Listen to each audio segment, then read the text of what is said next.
And now, ladies and gentlemen, not to stand between you and Mr. AHMED DEEDAT, I request him to come to the rostrum and deliver his lecture. Mr. AHMED DEEDAT. I would request you, ladies and gentlemen, to rise and give this gentleman a standing ovation.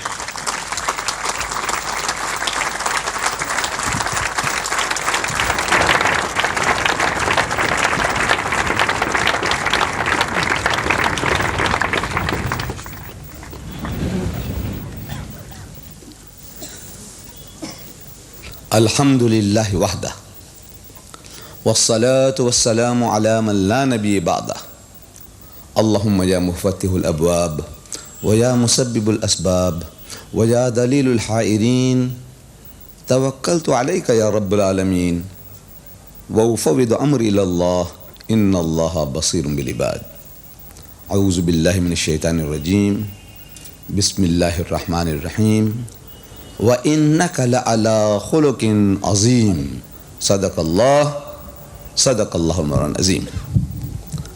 My dear brothers and sisters, the subject of this evening's talk is Muhammad sallallahu alaihi wasallam, the greatest. It's an amazing situation that Allah Bari Ta'ala himself, He gives this honor to His messenger in the verse that I recited to you from Surah Al-Qalam, chapter 68 in the Holy Quran.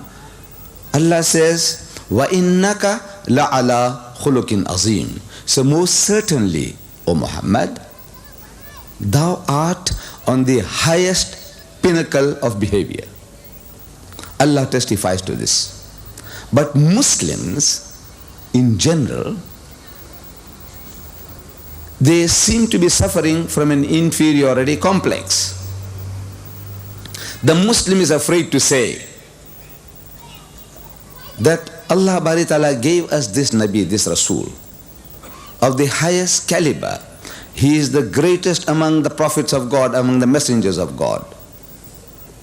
I tell you that the Muslim is suffering from an inferiority complex because the very first time I thought of this subject and I was called to deliver a lecture on the occasion of a Mawlud in an adjoining province in my country, they asked me what would be the subject. So I said the subject would be Muhammad Sallallahu Alaihi Wasallam, the greatest. Oh, they were very happy. I arrive at the city and I ask what they have done, and they show me posters and they show me pamphlets and invitation cards. And on the pamphlet is written Muhammad the Great. I am asking the organizer, I said, look man, I gave you the title Muhammad the Greatest. He said, that is a printer's error. Printer made the mistake. No, it's possible. You know, always the devil seems to be getting in between the printer and the instructor. What else have you got? So they show me a postcard. Again, I mean the invitation card. Again, Muhammad the Great. I said, look, they made a mistake on the pamphlet. How is it that you couldn't see it on the other? No explanation. No. Is the inferiority complex that they're suffering from. You dare not say Muhammad the Great, thinking that when you say Muhammad the greatest, you are trying to equate him with Allah. Nobody is trying to equate Muhammad Sallallahu Alaihi Wasallam. Muhammad is his creation, his creature, his servant and his messenger. He can never in any way, or anybody in any way can be equated with Allah Bari Ta'ala. We are talking about among human beings, among the messengers of God. Among them, he is the greatest. We just had another Muhammad Ali, the greatest, visiting the country. Now, he just left, I think, yesterday for back home. The boxer. He is described as the greatest. Greatest in what? In boxing. We have no reason to start fighting and quibbling. He says, now, why is he the greatest? Is he God? Who's talking about God? As a boxer, he was the greatest. As such and such, this guy is the greatest in something else and something else and something else. Nobody is comparing these personalities with Allah. And again, another town, same request, Mr. DEEDAT, are you prepared to come and talk to us? I says, ever ready. In the service of Islam, ever ready. Subject, I said, Muhammad the greatest. It's all right, very happy. They're getting free services. When I arrived in the town was painted red with posters all over. Muhammad the Great, Muhammad the Great, Muhammad the Great. I said, what has happened to you people? I gave you the title Muhammad the Greatest, and now you're equating my Nabi with Alfred the Great who burned the cake, in English history, Alfred the Great. Then Akbar the Great, who tried to bastardize Islam and Hinduism, tried to create a Deen-e-Ilahi, a mixture between to please his Hindu wives. You equating my Nabi with that guy? You equating with Alfred the Great, with Alexander the Great? What's wrong with you people? I say he is the greatest. But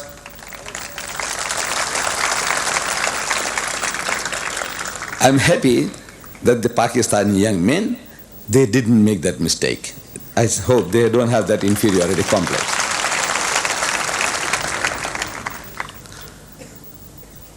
Now, a book has just been written in America. The title of that book is The 100, or The Greatest 100 in History. This book is written by a certain Michael H. Hart, described as an American astronomer, historian, and mathematician. He makes a research on the most influential men in history from the time of Hazrat Adam alayhi salam up to current times. And he writes in his research, he analyzes different individuals in history, and he gives us a list of his most influential 100. Number 1, so-and-so. Number 3, so-and-so. Number 10, so-and-so. Number 99, so-and-so. He gives his reasons why he chose this and why he chose that. Why he rejected so-and-so. Like Mahatma Gandhi. He's not in the list. But there are people who think that he was a God incarnate, the Hindus of India. So why is it that he was not picked out? So he gives his reasons. He said, you see, this man, he might have accelerated the independent movement that India wanted independence was on. He could have accelerated that movement, or he could have slowed it down by his appearance. He was not the one who won independence for you. He could have accelerated it, or he could have slowed it down. Then his philosophy of ahimsa, passive resistance against the British. He said, you see, in the land where this man was born and where he died, ahimsa is the last thing known to the people of India. They went to war in the past 10 years, how many times? So 3 times against Pakistan. And they had it out with China. I don't know what they're going to do in Sri Lanka now. Allah knows best. But they are ever on the war path. In the land where he said, no strife, no war, no fighting, no killing. They have been killing Muslims by the millions. So, as a person of influence, he has no influence in the land of his birth. No influence. So he puts him 114. 14 after the 100, his list is finished. He closes it and he gives 14 others, and among them he puts him number 14, 114. That means he doesn't come in his list of 100. Now what about his number 1? His number 1, you'll be happy to learn, he puts our Nabi Kareem sallallahu alaihi wasallam, number 1, Muhammad. It makes us happy that a Christian in America publishes a book of some 472 pages, costing sometimes back about $15, must be costing more now, $15. And this man is going out of his way to provoke his people. He is going out of his way to provoke his readers. His readers will be the nominal 220 million American Christians and some 6 million Jews. The people who will buy his book are Christians and Jews. And he's telling them that Muhammad is number one and the Lord God of the Christians, Americans, Jesus Christ is number three. Amazing, amazing situation. That this man of the opposition that people have been looking down upon, he is the most influential man in history, and Jesus Christ, his own Lord and Savior, number three. I say, account for that. Why would an American in America go out of his way to provoke his customers? Because in the businessmen know that the customer is always right. If you want to do business, you don't provoke your customers. You try and appease them somehow, make them feel that they are in the right, and you sell what you want to sell. But this man is actually going against the will and wishes of the Christians and the Jews. Hardly any Pakistani, I don't think there is a Pakistani here who has that book, The 100. You have, mashallah. How many? Oh, I didn't know. Alhamdulillah, alhamdulillah. I'm very happy.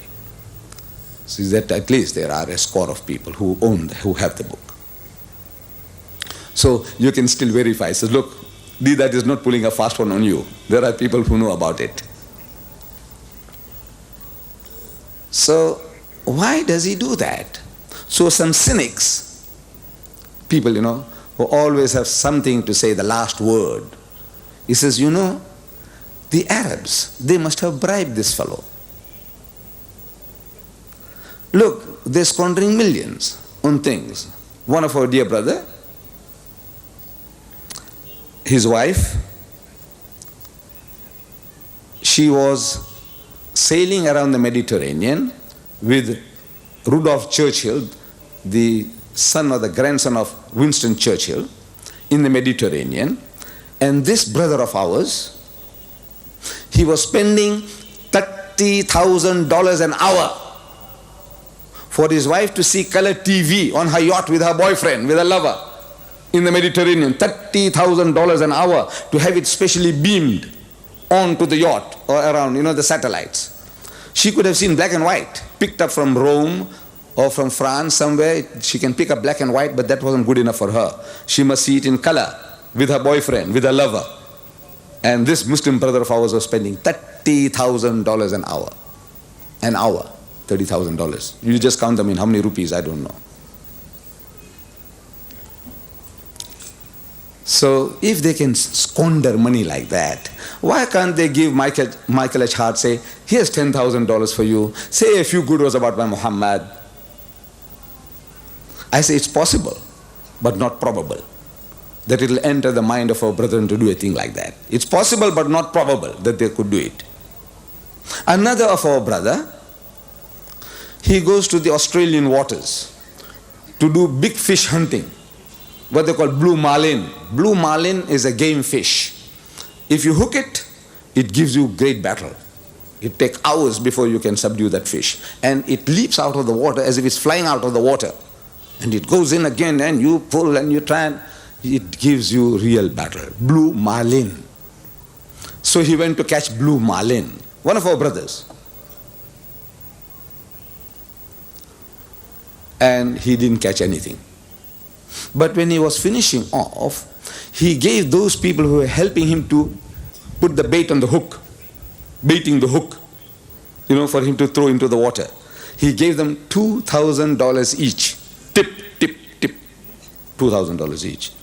If our brothers can spend money like that, why can't they give, say, 10,000 to Michael H. Hart or people of the kind? Say, look, man, here's 10,000 for you, man. Say a few good words about my Muhammad.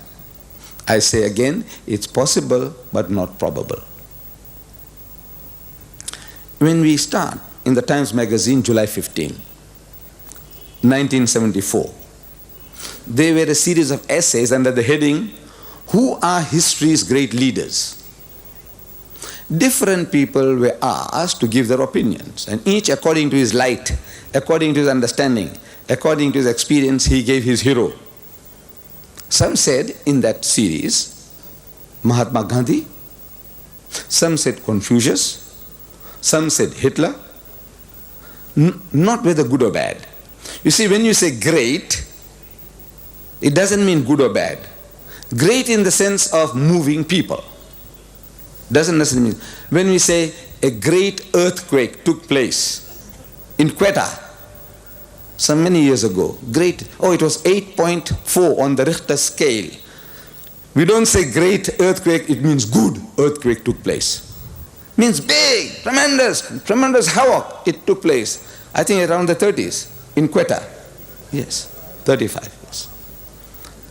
Then the Great Fire of London, demolished the old London, I think almost the whole thing was burnt out. The Great Fire or the Great Plague doesn't mean very good plague and very good fire. It means big. So, say Hitler. Somebody say Hitler, some said Mussolini. And on, each according to his knowledge about the person. Among all these contributors, philosophers, psychoanalysts, historians, mathematicians, military men, there is one Jules Masserman, described as a United States psychoanalyst. Psychoanalysts, people who analyze people's minds.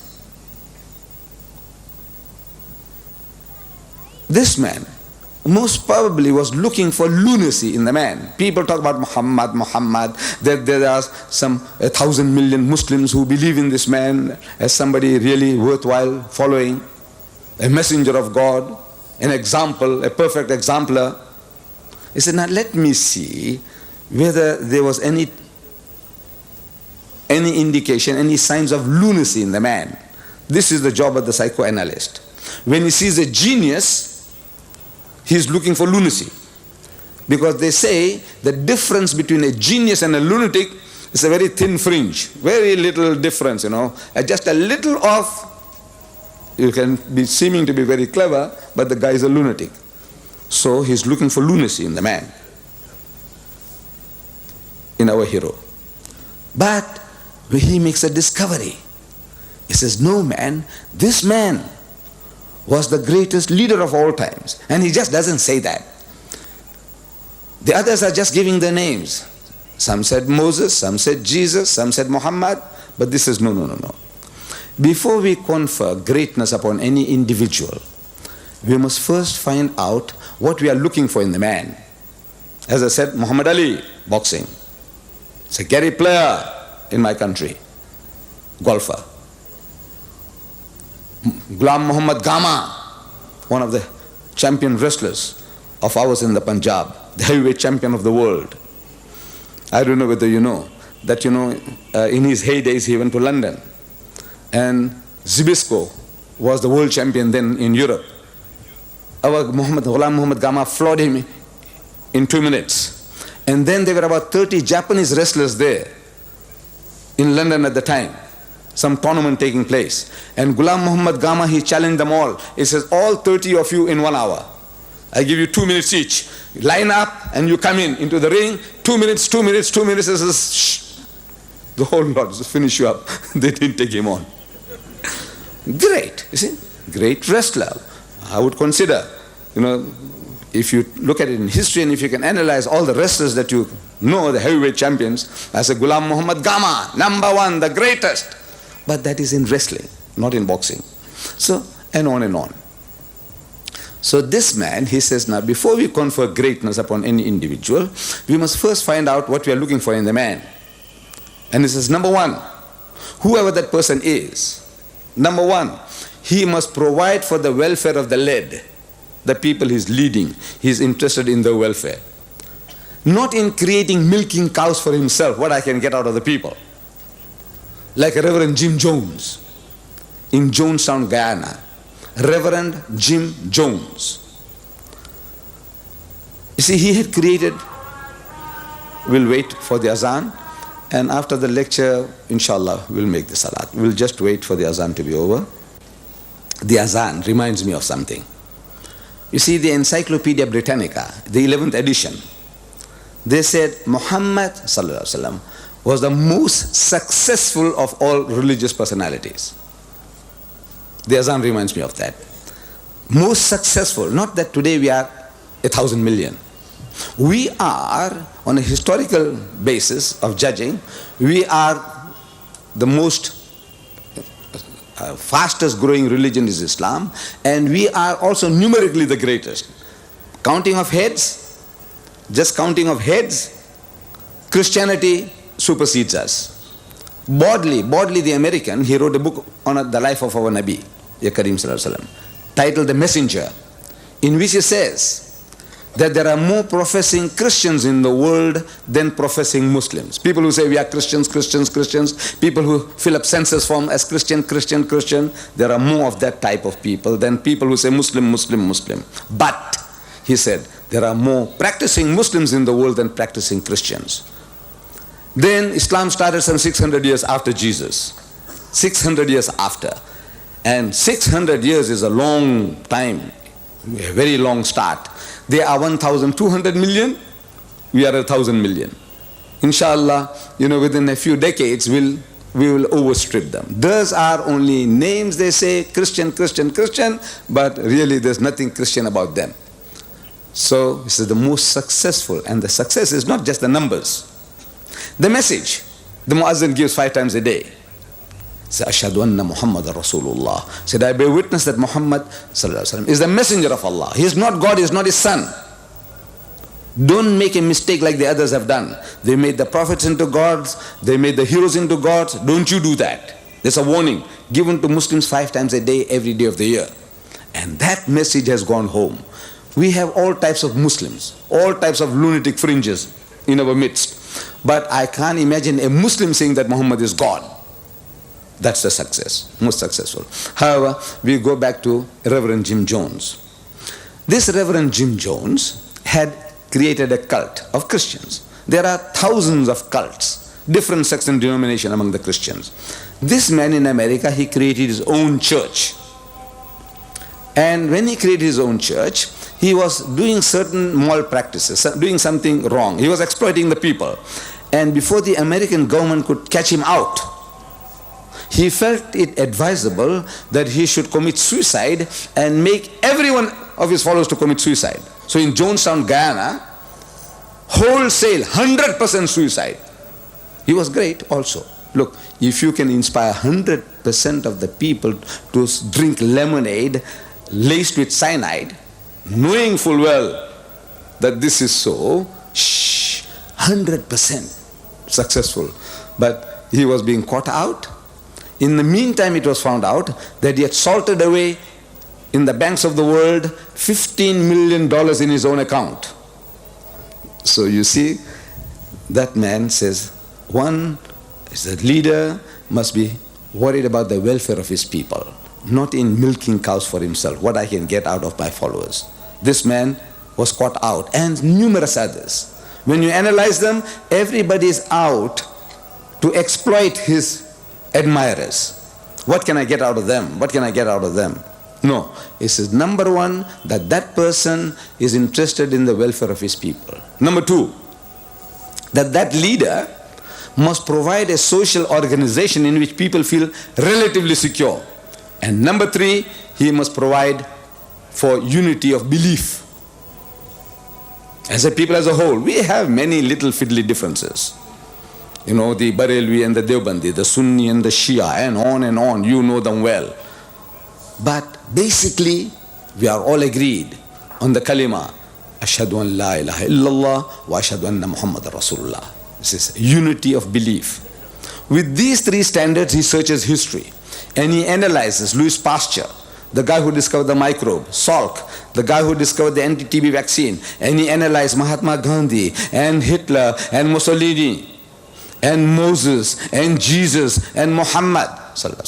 And he comes to the conclusion that perhaps the greatest leader of all time was Muhammad. This Jew. a paid servant of the American government, a professor of the Chicago University, a psychoanalyst. He says perhaps the greatest leader of all time was Muhammad. And to a lesser degree, whatever Muhammad did, Moses did the same. His own hero, number 2. Muhammad sallallahu alaihi wasallam, number 1. That Christian, Muhammad sallallahu alaihi wasallam, number 1. His own God and Savior, number 3. I'm asking account for that. Why would this Jew go out of his way to do such things, say such things? So again, some cynics, people joke karte hain, sab kuch maza. Think well, maybe some Arab, might have bribed this fellow too. I say again, it's possible, but it's not probable that an Arab would do that. But going back in history, Lamartine, a French historian, in 1854, he wrote a book on the history of the Turks in French. And the Turks, being Muslims, incidentally, they are Muslims. Not very good Muslims at the moment, but they were very good Muslims. They were in the forefront in the battle for Islam. We looked up to them for decades. When I was young, I used to wear a red Turkish fez with the moon and star. We had a Muslim lads brigade. Everybody had the red fez, lal topi, and with a star. We emulated the Turks. So, incidentally, they are Muslims. Even now, never mind what quality, but they are Muslims. So, because they being Muslims, he speaks about our Nabi Kareem Sallallahu Alaihi Wasallam in his book, in his history. And he says, he gives 3 other standards. Jews, Masaman gave 3 standards, I told you just now. Welfare of the led, a social organization in which people feel relatively secure, and unity of belief. Now, this man, Lamartine, he gives us 3 other standards. He says, if greatness of purpose, smallness of means, and outstanding results are the 3 criteria of human greatness, who could dare to compare any great man in modern history with Muhammad? He's daring his people, bring your candidate, anybody to compare with this man Muhammad. If these are the 3 standards, greatness of purpose, what the man is out to do. What is he out to do? A reclamation of the whole of mankind. As Allah says, وَمَا أَرْسَلْنَاكَ إِلَّا رَحْمَةً لِلْعَالَمِينَ. He said, we have not sent you, O Muhammad, but except as a mercy to the whole of mankind. Alameen, to the worlds, to the animal kingdom, to the vegetable kingdom, to whole of humanity, everything in nature. He is Rahmatul lil Alameen. Greatness of purpose, smallness of means with what he starts. Before he is born, his father dies. He's an orphan. By the time he's 6, his mother dies. Doubly orphan by the time he's 6. His grandfather, Abdul Muttalib looks after him, and very soon he dies. Then he's looking after his uncle Abu Talib's goats. No education, nothing. No political power to back him up. No royalty to back him up. Nothing. This is the capital with which he starts. Smallness of means and outstanding results. 1,000 million people today who believe in him and prepared to live by his word. If these are the 3 criteria, standards of judging human greatness, he says, who could dare to compare any great man in modern history with Muhammad? Bring your candidates. And he ends his beautiful tribute in his book by saying, philosopher, orator, apostle, legislator, warrior, conqueror of ideas, the restorer of rational beliefs, of a cult without images, the founder of 20 terrestrial empires and of 1 spiritual empire. That is Muhammad. With regards all standards whereby human greatness may be measured, he said, we may well ask, is there any man greater than he? Koi hai? Inse badhkar koi hai? He's asking, is there any man greater than he? And the answer is reposed in the question. In other words, no man greater than Muhammad. The greatest man that ever lived is Muhammad. I'm asking, who bribed Lamartine? Because this was in 1854, when the whole Muslim world was in the gutter. We were almost all subjugated except for 3 or 4 nominally independent countries like Afghanistan and maybe Iran. 3 or 4 nominally, Namke, independent nations. The whole Muslim world was in subjugation. Indonesia was under the Dutch, Malaysia was under the British, and Mozambique was under the Portuguese, Muslim territory, and on and on. Egypt was under the British, and Syria was under the French, and on. We were all under subjugation, our own motherland. A handful of people were occupying Pondicherry, the French. Another handful, Goa, the Portuguese, and the rest of it, the British. Every place where the Muslims live, everybody under subjugation. So I'm asking, who bribed Lamartine? Why did he say all these things? He's daring. And some 14 years before him, Thomas Carlyle.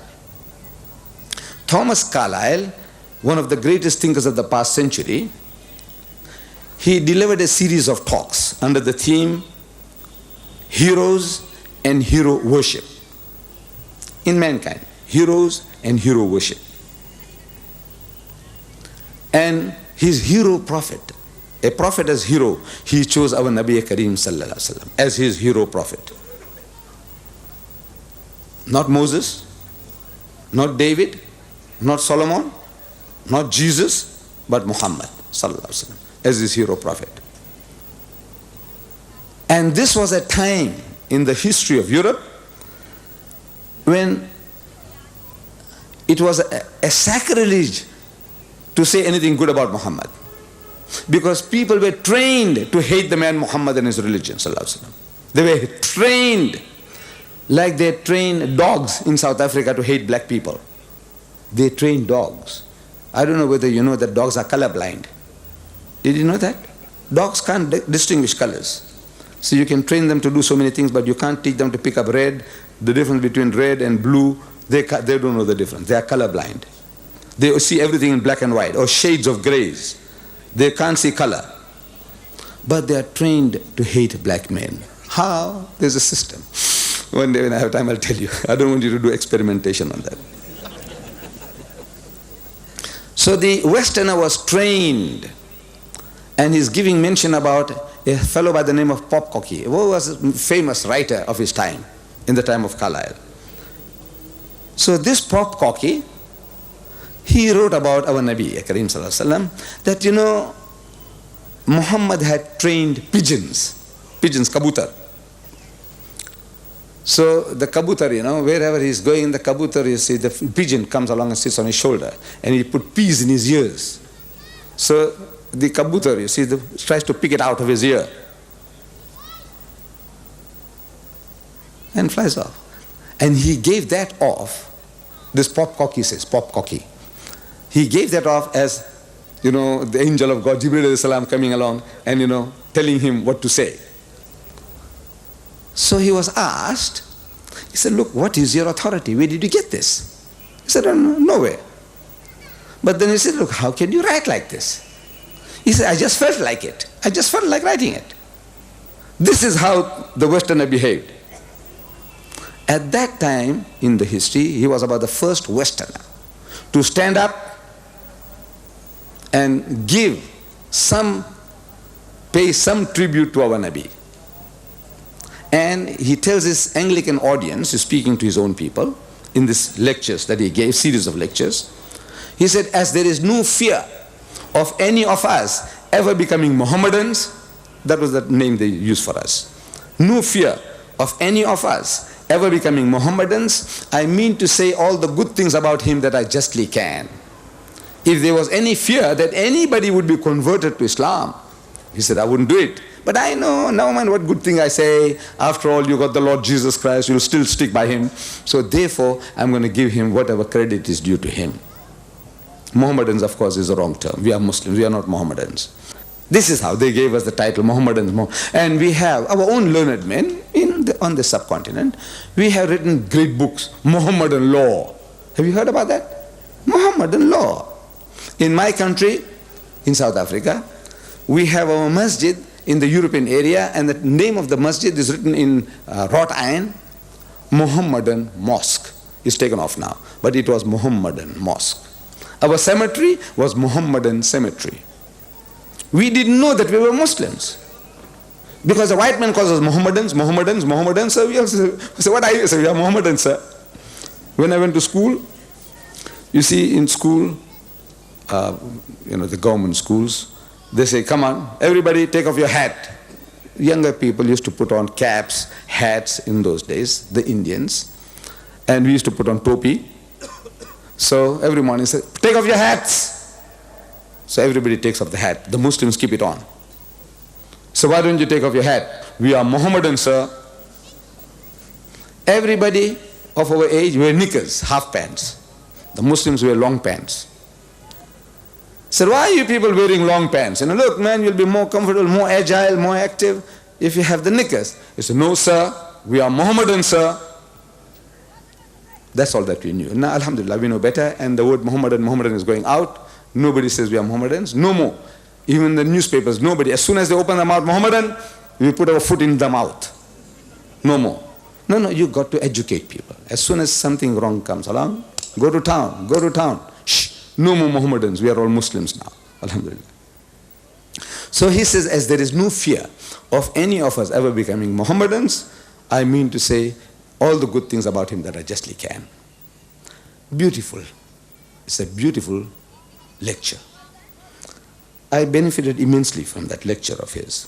And he says something, he ends his talk with these words, which I can reproduce to you. He says, he pays a tribute to the Holy Prophet Muhammad sallallahu alaihi wasallam and Islam, what he did. He says, to the Arab nation, it was like a birth from darkness into light. This message that Allah gave through the Holy Prophet Muhammad sallallahu alaihi wasallam, it was like a birth from darkness into light. Arabia became alive, first became alive by means of it. A poor shepherd people, roaming unnoticed in its desert since the creation of the world. Roaming unnoticed. Nobody gave them a second look, that human rubbish. Nobody. Alexander the Great passed them by. The Egyptians passed them by. The Persians passed them by. The Romans passed them by. Nobody would give this human rubbish a second look. It was a liability for anybody who would take them on. Nobody knew oil will come out there. Nobody knew. Roaming unnoticed in its deserts in the creation of the world. So see, the unnoticed becomes world notable.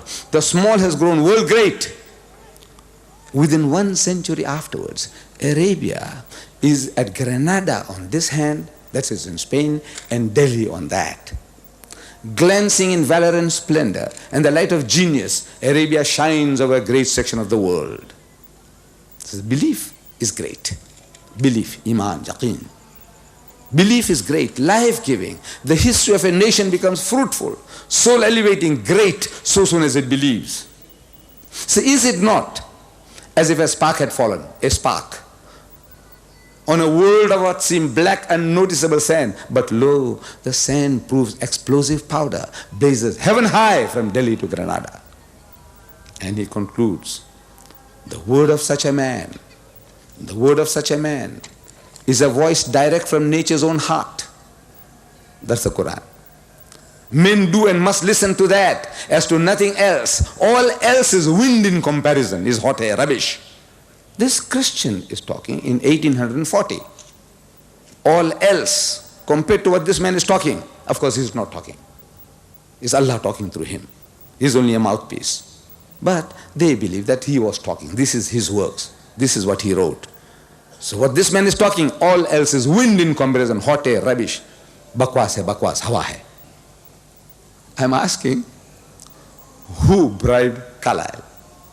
1840. Tell me, who bribed them? Were the Arabs there, the Pakistanis there, the Indian, who bribed him? No. Objectively, if any man, you analyze the man, you can't help admitting that the greatest man that ever lived was Muhammad sallallahu alaihi wasallam. As a prophet of God, as a messenger of God, as a guide to mankind, as a leader. A Hindu gentleman by the name of Professor Rama Krishna Rao. Rama is a god of the Hindus, a god. They believe Rama is God. Krishna, another god. Rama Krishna, that's his name, Rama Krishna Rao. He is the professor at the Mysore University. He wrote a book called Muhammad, the Prophet of Islam. Muhammad, sallallahu alaihi wasallam, the Prophet of Islam. Beautiful book. A small booklet, but full of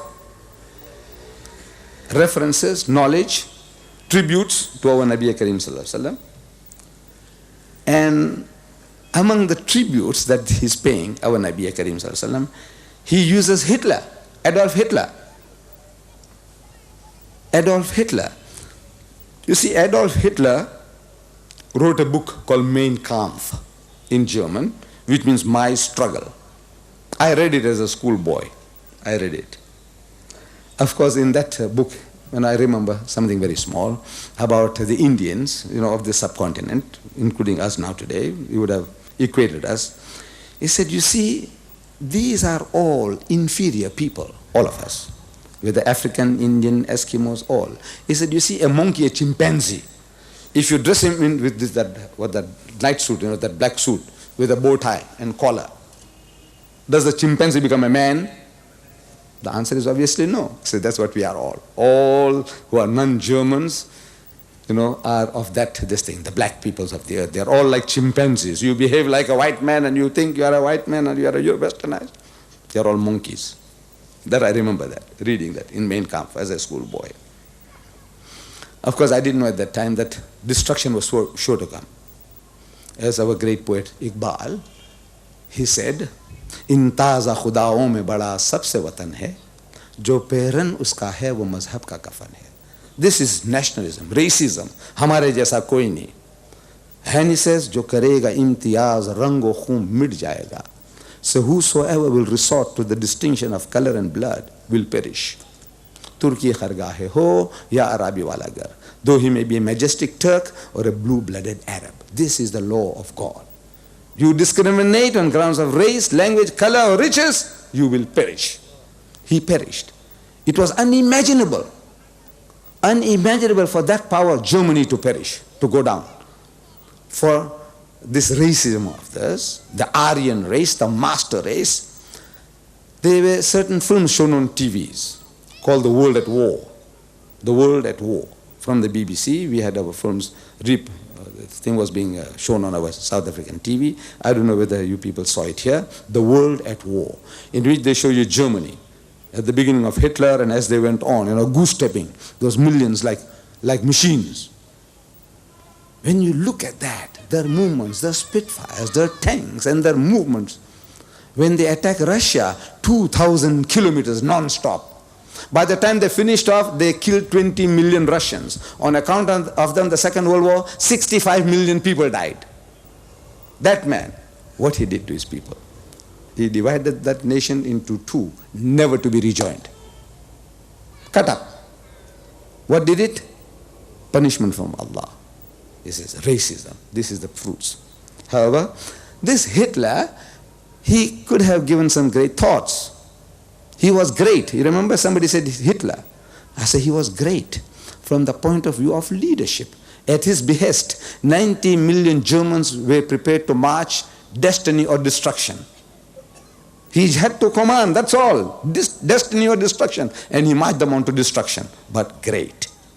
Well, that Hitler in his Mein Kampf, he is not referring to the Holy Prophet Muhammad, but he is giving an idea of greatness.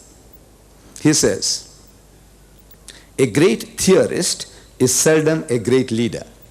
जो बोलता है, उसका ख्यालात दौड़ाता है, how to run the country and how to do this and how to do that. Theorist, theories. He says a great theorist is seldom a great leader. An agitator is far more likely to possess these qualities. Agitator, he can work up people into frenzies. Come on, let's march on the government house, we'll burn it down. Shh, and he can work people up. that guy is more likely that he'll be a better leader than the guy who's thinking, khayalat dodaya karta hai, he can think great things, but he can't do anything. So an agitator is far more likely to possess these qualities. He will always be a better leader, the agitator. For leadership means the ability to move masses of men. That's leadership. You can move people. Kya karna hai? Death, destruction or destiny. Whatever the leader says, we are prepared to march with him. That's leadership, moving masses of men. The talent to produce ideas has nothing in common with the capacity for leadership. You might have the talent, producing ideas. It's got nothing to do with leadership. The union, Hitler continues in his Mein Kampf, the union of the theorist, giving you ideas, the organizer, and the leader in one man is the rarest phenomenon on this earth. To have all these three qualities in one man. He gives you ideas, he can organize, and he can lead. These three things in one man is the rarest phenomenon on earth. Therein consists greatness. In this, if you have these three qualities, there is greatness. And Professor Ramakrishna Rao, he says, in the Prophet of Islam, the world has seen this rarest phenomenon on earth, walking in flesh and blood. This is from the book, Muhammad, the Prophet of Islam. I hope that inshallah, very soon, the Aisha Bhavani Waqf Trust will have this reproduced for giving out to people. Or if they feel it's too much of a burden, sell it to people at a nominal price, say a rupee each, but reproduce it by the thousand, tens of thousands. Coming from the lips of a Hindu, from the pen of a Hindu, it naturally carries more weight than we are going to say the very same thing. We have great men who can say something better than this, but this is great coming from the lips of a Hindu, Ramakrishna Rao, professor. Now, this is all the references I've given to you about greatness of our Nabi Kareem Sallallahu Alaihi Wasallam from the lips of non-Muslims. Allah says, وَإِنَّكَ لَعَلَى خُلُقٍ عَظِيمٍ. So most certainly, O Muhammad, you stand on the highest pinnacle of behavior. One of our poets, he puts it nicely, beautifully again. He says, Nabi to aisa mila ki zamane mein la jawab mila. Sitare sabko mile, humko aftab mila. Everybody has got the prophets, but we got such a prophet. For everyone a little star, and we have got the holy fulgent sun. That is Muhammad Sallallahu Alaihi Wasallam. But coming to religious personalities, Hazrat Isa alayhi salam, he had some standards to give about greatness. In the Christian Bible, in their own Bible, in the Christian Bible, you see Hazrat Isa alayhi salam, he is speaking about his forerunner, one who came before him, was Hazrat Yahya alayhi salam. Hazrat Yahya alayhi salam, in the Christian terminology, they call him John the Baptist. John was a common name. Yahya. John, Yohanna was a common name. But when they say John the Baptist, they're talking about Hazrat Yahya alayhi salam. So we read about him in the New Testament of the Christians. You see, the Jews, they had certain prophecies, basharat, about the coming of the Masih, the Messiah, translated Christ. Masih, Messiah, translated Christ. So when he came onto the scene, and when he claimed that he was the Messiah, the Masih, the Jews came to ask him,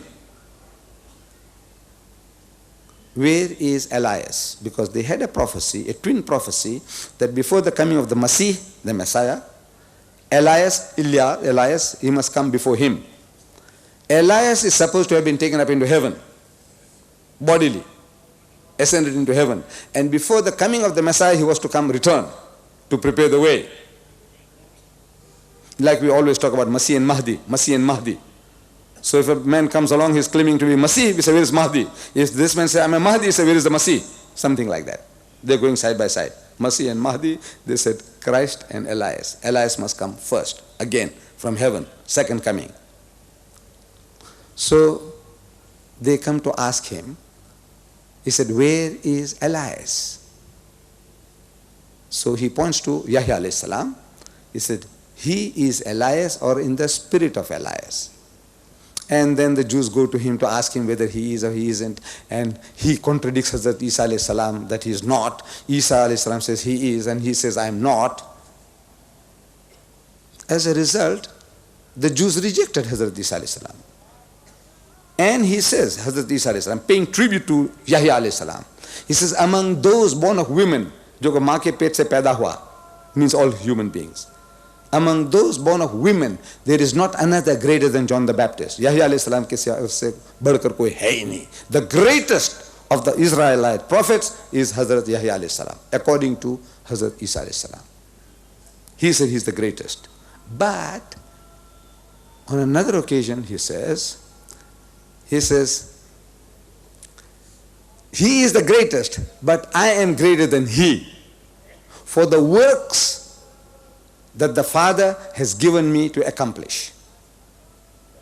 Now, what makes him greater? Isa alayhi salam, he says, is the works, the responsibilities. That his responsibilities are greater than that of Yahya alayhi salam. Yahya alayhi salam came to prepare the people, repent, istighfar karo, come right with Allah, and there is a Masih coming. When he comes, must listen to him. He was preparing the ground. So he's great. But now the messenger comes along and his responsibilities are greater. He claims, Hazrat Isa alayhi salam, his responsibilities are greater. Therefore, he is greater than John because of the works that the Father has given me to accomplish. So this is another standard of judging. The responsibilities. Who carries greater responsibilities? You, the rector, the principal, or the chaprasi? Who? Your greatness depends upon what you are doing, the responsibilities that you carry. Director, what are you? Manager, what are you? As ordinary secretary, what are you? Depending upon the responsibilities, your greatness depends. So if the works that Hazrat Isa alayhi salam was given, that made him greater than Yahya alayhi salam, what were the works? What works was he given? He's telling us. He's telling us in the book. The work was a reclamation, a reformation of the Jews. He says there, I'm not sent, but unto the lordship of the house of Israel. Only the Jews. Allah Bari Ta'ala also confirms that in the Holy Quran. He confirms that statement of Isa alayhi salam. He said he only came for the Jews. He's telling his disciples, go ye not into the way of the Gentiles. Means ghair, other than the Jews. Don't go to them. And into any city of the Samaritans, enter ye not, but go ye rather unto the lordship of the house of Israel. Go only to the Jews, Yahudis. That is his mission, only to the Jews. I said Allah confirms it. So وَإِذْ قَالَ بِسْمِ اللَّهِ الرَّحْمَنِ الرَّحِيمِ وَإِذْ قَالَ عِيسَى ابْنُ مَرْيَمَ. Said, behold, Jesus, the son of Mary, said, Ya Bani Israel, O children of Israel, Inni Rasulullah ilaykum. Most certainly I am the messenger of God sent to you all, to the Jews. مُصَدِّقًا لِمَا بَيْنَ يَدَيَّ مِنَ التَّوْرَاتِ. Confirming the revelation which came before me in the Torah. وَمُبَشِّرًا بِرَسُولِي يَأْتِي. And giving glad tidings of an apostle to come after me, ismuhu Ahmad, whose name shall be Ahmad, which is another name for Muhammad. فَلَمَّا جَاءَهُمْ بِالْبَيِّنَاتِ. But when he came with clear-cut evidence, this Ahmad, they said, قَالُوا هَذَا سَحْرٌ مُبِينٌ. This is evident sorcery, this is magic, this is trickery. But he says, sent unto the Jews, Ya Bani Israel, Inni Rasulullah ilaykum.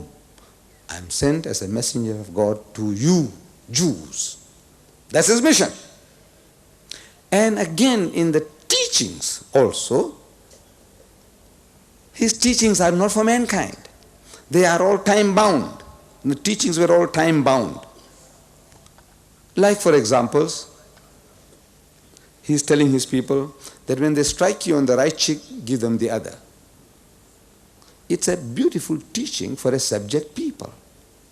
Most especially when they're being ruled by the Romans. And if they try to do anything, they'll be crushed heavily, they'll be killed. the Roman army was in Palestine, ruling the Jews. So, under the circumstances, turn the other cheek, man. Jane do. If they make you to walk 1 mile, walk with him 2. If they take your coat, give him your cloak also. For the occasion, beautiful teaching, which they wanted to give to us. The Christians. They wanted to give that to us. When they conquered this territory, this undivided, subcontinent, when they conquered it, the British, they were pouring in the missionaries into this subcontinent like frogs in the rainy season. Their missionaries were coming and challenging our people to convert us because they feared us. Because they feared that at any time anybody will give them trouble, it will be the Muslims. But if we can convert them to Christianity, teach them to turn the other cheek, we can rule this subcontinent for 1,000 years. Everybody plans for 1,000 years. Hitler planned for 1,000 years. Verwoerd in South Africa, that philosophy of apartheid, 1,000 years. Everybody says, you listen to me, 1,000 years. So they came for 1,000 years. It didn't work. However, that's a different story. So Hazrat Isa alayhi salam says, is the responsibility that one carries makes him great, how great he is. The responsibility of Hazrat Isa alayhi salam is only for the Bani Israel. He's catering for the needs. The teachings are not fit for mankind. You can't implement them. Beautiful words. You can't implement it. In practice is impractical. I'm asking them, come, man. I like to meet people who are prepared to turn the other cheek. Where are they? Is that how you conquered my land? Is that how you conquered Indonesia? Is that how you conquered the whole of Africa? By turning the other cheek. But no, it's good for the subject people. If we can be programmed, nice, humble, loving, love. They talk about love. I just got this, something here. One young man comes along. While seated here, he said, you see, the Christians are giving this door to door. Going door to door. There's every home crusade. They don't sit and wait. They're going door to door. Beautiful, beautiful posters.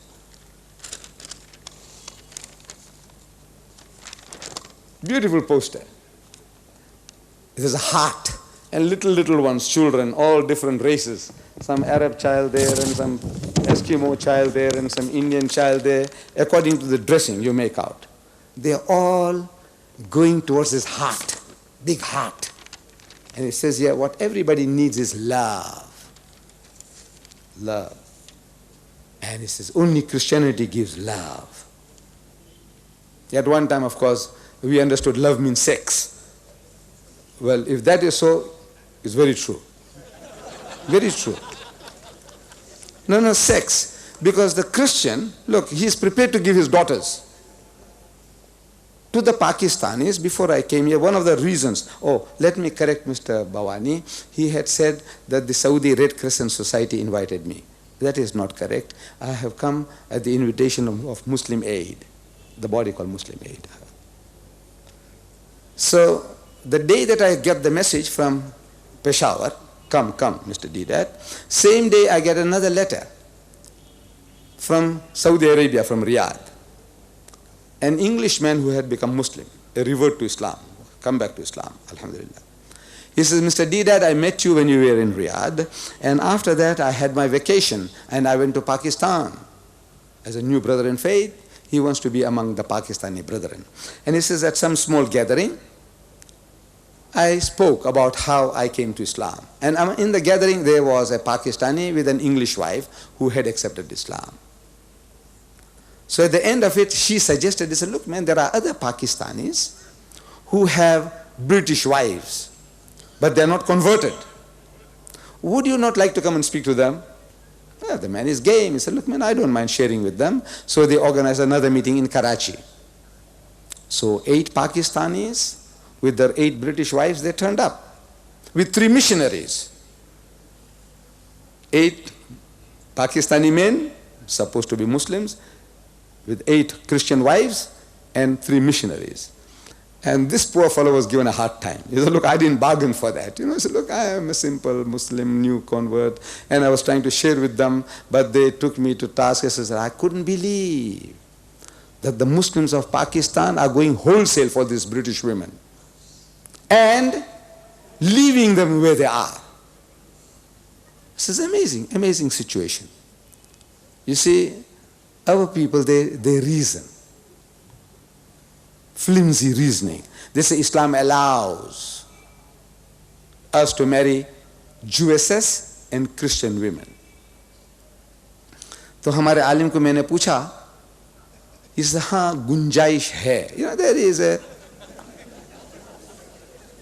no, this is exact word. I can't translate. I don't know. I don't think I can have a word in English. You see, एक गुंजाइश है. तो मान लिया. I believe that गुंजाइश है. But I say, you see, the idea behind a Muslim marrying a Jewess and a Christian woman was there that the whole society was geared to change that woman. The whole society. If my son brought a Christian woman, I am interested in converting my daughter-in-law. Ki beti, kya baat hai? Come, look man, we want you to be a Muslimah. My wife will be interested. Her sister-in-law, everybody in the house, the neighbors, everybody. What happened? You're not Muslim yet? Huh? You're not Muslim yet? What's wrong? Everybody is geared for that. That was the Muslim. But we are not that anymore. We have accepted Western norms where we say, look, mind your own business.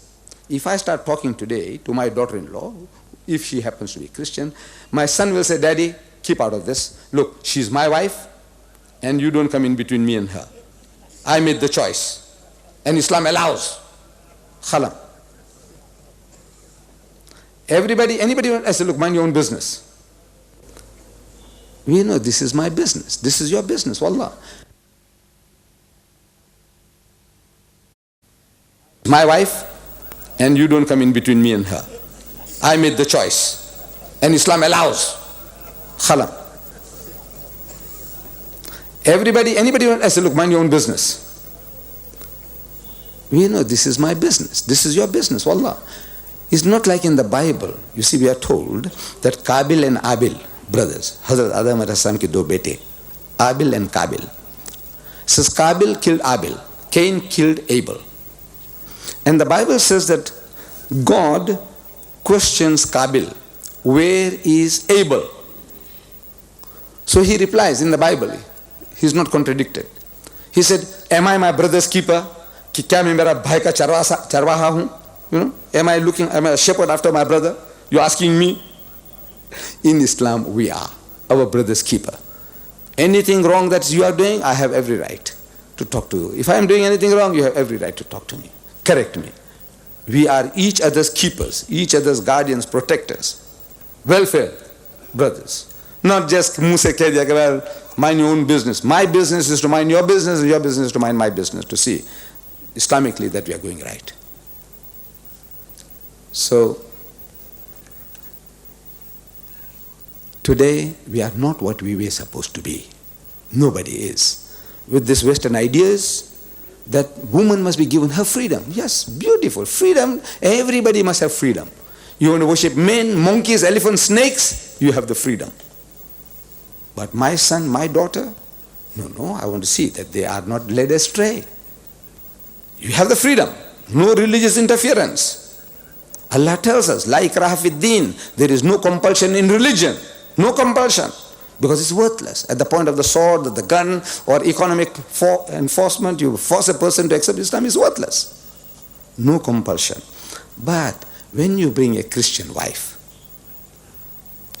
and you say you love her, I know those 8 guys, if they are around here, or if they hear one day this message that I'm giving now, you talk to them when you meet them, ask them, you love this woman? They said, yes.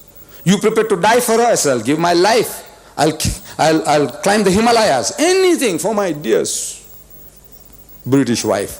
Anything I'll do for her. Jannat ki hoor, hame yahan muyassar ho gayi. So why wait for the other side? We got her here now. Yes. Hoor. यहाँ मिलती है तो क्यों राह देखेंगे हम?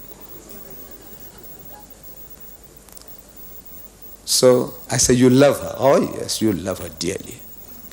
I says, you know, this woman, tell these misled brothers of ours, that do you know she is still a Christian? He said, yes. She's Ahlul Kitab. He said, yeah, she's Ahlul Kitab, but she's going to go to hell. Not that I want her to go to hell, but look, Allah says in the Quran, he said, لَقَدْ كَفَرَ الَّذِينَ قَالُوا إِنَّ اللَّهُ الْمَسِيحُ ابْنُ مَرْيَمَ. Whosoever says that Jesus Christ, the son of Mary, is God, is making kufr. It's an act of blasphemy. It's a treason against Allah. The worst sin in the sight of Allah is this, treason against Allah. In the state, we make certain mistakes, you know, crossing the barrier line, don't respect the robo signal, do so many things. We are breaking laws. And you can be called up, you fine 100 rupees, 1,000 rupees, 5,000 rupees, but they won't hang you. But one act of treason, you forfeit your life. गद्दारी करते हैं, गद्दारी जो करता है, गद्दार को you got to shoot him, get rid of him, hang him, do something, get him out. And that in the sight of Allah is making kufr, worshipping anybody else than Allah. The Bible is replete describing this as adultery. It's just like adultery. Man is going to forgive his wife many mistakes. You know, she put too much chili in the curry, I get angry, I swear my wife. She did this wrong and that wrong, you scold her, you forgive her. But one act of adultery, I don't know how the Pakistanis feel, but she's finished, no good. She can make 100 mistakes, I can forgive her, but not this. I see her with another man. That, in the religious sense, is kufr. Same, the Bible keeps on talking about adultery, in another sense meaning idol worship. Idol worship, you've taken others for God, that means you have got other husbands. So, this woman, your Christian wife, she believes that Jesus is God. He is God incarnate. He is one in a holy trinity with God. She is making kufr. And Allah says, لَقَدْ كَفَرَ الَّذِينَ قَالُوا إِنَّ اللَّهُ الْمَسِيحُ ابْنُ مَرْيَمَ. Whosoever says that Jesus Christ, the son of Mary, is God, is making kufr. وَقَالَ الْمَسِيح. But Masih ne kaha, Ya Bani Israel, O children of Israel, لَعْبُدُ اللَّهِ, Allah hi ki ibadat karo. Rabbi wa Rabbukum, who is my Lord and your Lord. إِنَّهُ مَنْ يُشْرِكْ بِاللَّهِ. Whoever will associate anyone with Allah, فَقَدْ حَرَّمَ اللَّهُ لِلْجَنَّةِ. Allah will make Jannah haram for them. وَمَأْوَاهُ النَّارِ. And the fire of hell will be their dwelling place. وَمَا لِلظَّالِمِينَ مِنْ أَنصَارٍ. And for the wrongdoers there will be no one to help. That's your wife. Allah says she'll go to hell. And you say you love her. On this earthly plane, if nothing, little thing hurts her, you go berserk, you get upset. Little thing happening to your wife, a pinprick, a thorn gets into her, oh, you are upset. Naturally, I would be too. But for this woman, you love her so much. And now you know that she's going to go to hell. But of course, you don't really believe. You don't believe that. ये तो बोलने की बात है. Allah बकवास कर रहा है. Astaghfirullah. That's what it means. He's telling you, وَمَأْوَاهُ النَّارِ. Jahannam में जाएगी. But he said, well, it's my wife, of course. Maybe you got some special connection. कि हम भी साथ ले जाएंगे. You say you love her. I say, you hypocrite, is the sex that you're talking about. You're just trying to say, naam ke Musalman bhi hum banate hain. Naam ke. So I can tell, oh, she's Fatima, mashallah. And salam bhi karti hai, salam alaikum.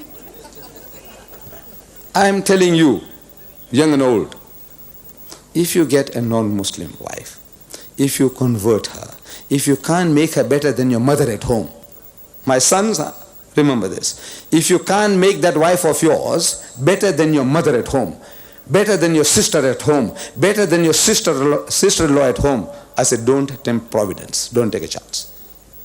If you think just like this, sudhar jayega, ye ho jayega, wo ho jayega, no man. You can't teach old dog new tricks. It's very difficult. Here in Sialkot, I was there maybe about a week ago now. I delivered a talk like this. A lot of Christians turned up. There are a lot of Christians there. Did you know? There are more than 200,000 Christians on the border with India. Sialkot, more than 200,000. I was telling people when I came, what I had information, that there are so many cities in Pakistan with an average of more than 100,000 Christians each. And I said Karachi, more than 100,000. Multan, more than 100,000. Lahore, more than 100,000. I said Sialkot, more than 100. So somebody said, no. Sialkot, more than 200,000. And they turned up in good numbers and they asked questions. We enjoy that. There was a Major Nasir. Major Nasir. What do you think, Muslim or Christian? The name, what does it tell you? Muslim. Nasir. हमारा नासिर था वो जमाल अब्दुल नासिर ने भूल गए Egypt के अंदर हाँ नासिर हाँ मुस्लिम they give you Abdul Subhan Muslim Murtad Sultan Muhammad Murtad KK Alawi Murtad you're getting caught out with names now. We are all getting caught out with names. But what's your name? You say Abdul Halim. Abdul Halim is a Murtad. He says Abdul Halim. But then among the Christians, it's John Abdul Halim. You see? Or Sultan Muhammad. And the Christians say Sultan Muhammad Paul. That makes him a Christian. But when you ask, in Pakistan, the amount of Christians are meeting with Muslim names. You can't make out. And they come and speak beautiful Urdu. And they wear the kameez and the shalwar. At my previous meeting, question time, one young man comes along. I didn't know he was a Christian. Beautiful Urdu he's speaking. So I think he's a Muslim. And with that what the kameez or shalwar, nothing on his head. Well, most Pakistanis don't wear anything. So he comes along and he rambles about things and he says, Bismillahir Rahmanir Rahim. He's telling in Urdu कि उसके माने होते हैं कि मैं शुरू करता हूँ मैं अल्लाह के नाम से. So he says, now who's talking? He says, Allah's kalam? Can't be. कौन अल्लाह शुरू कहता है कि मैं शुरू करता हूँ अल्लाह के नाम से? Is he starting with Allah's name? But now in Urdu he got the better of me. He read the Quranic ayah. And he says, now who is, I'm still thinking he's a Muslim, he wants to know. And he rambles on and on and on and on. There's no end to his rambling. So now, what is your question, man? What is your question? Eventually, when you get a chance of getting at him, you answer one or two things and you forget the rest. He came again at the Taj Mahal restaurant. Same trick. He was playing on me. He said he wants to ask the question in Urdu. I said, wait a minute. Did you understand what I said? 1.5 hours, 2 hours I was talking, did you understand? He said, yes. So in that case, I said, you're qualified to ask question. If you didn't understand, you have no time. Don't waste my time. You understood what I said? That means you understood English. If you understand this amount of English that I'm speaking, then you can ask the question in English. So, I was Allah wala, bhola bhala. I said, no mind. My brothers, bichara, maybe he can't speak English too well, so give him a chance. So he's getting away with murder. See, because he knows the language. I'm bluffing my way through with a few words here and there. Maybe it sounds very, very, professional, but I don't know the language. So now the same thing. So you see, you didn't answer my question last time. I said, what was the question? So he said, Bismillahir Rahmanir Rahim. I said, right. What did you translate last time? I remember now. He said, Shuru karta hu main Allah ke naam se. I said, that's not the translation. Bismillah means in the name of Allah, Ar-Rahmanir Rahim, most gracious, most merciful. There is no shuru karta hu main Allah ke naam se.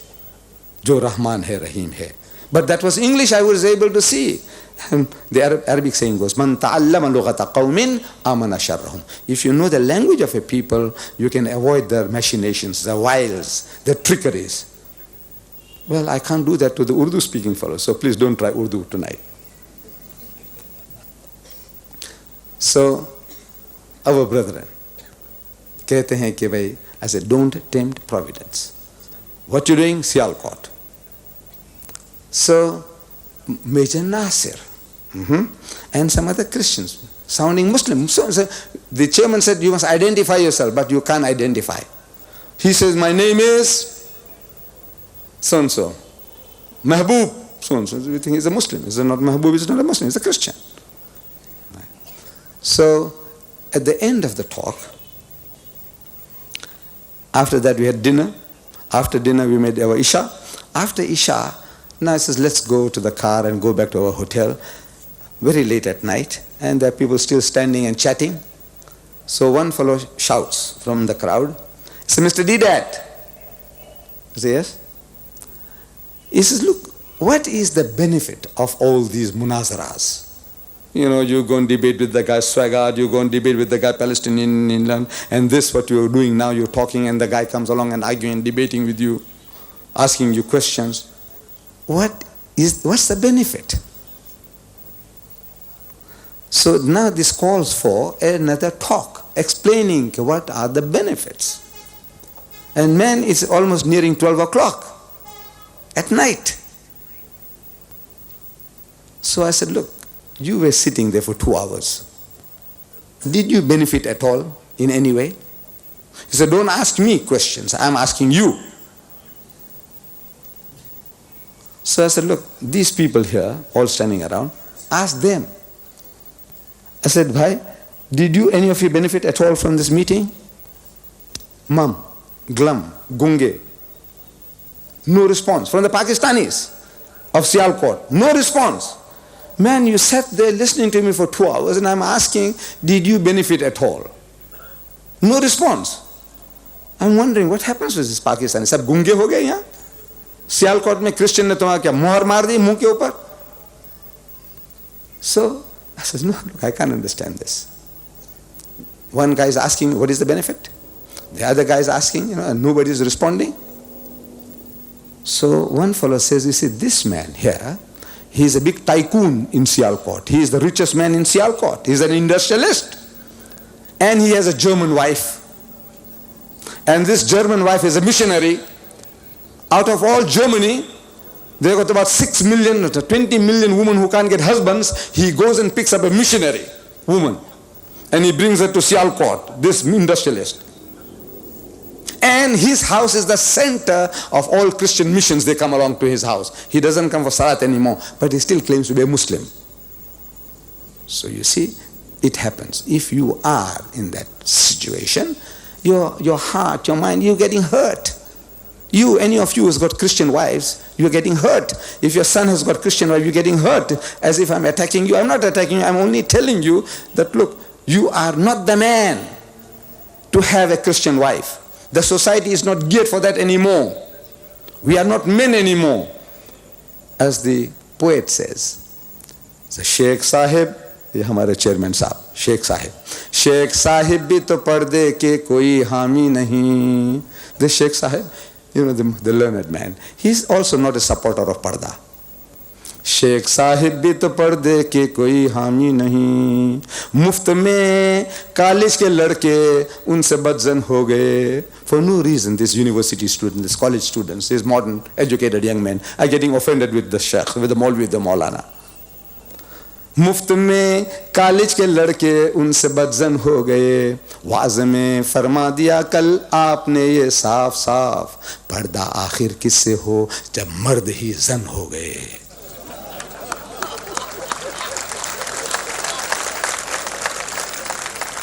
No, we are not men anymore.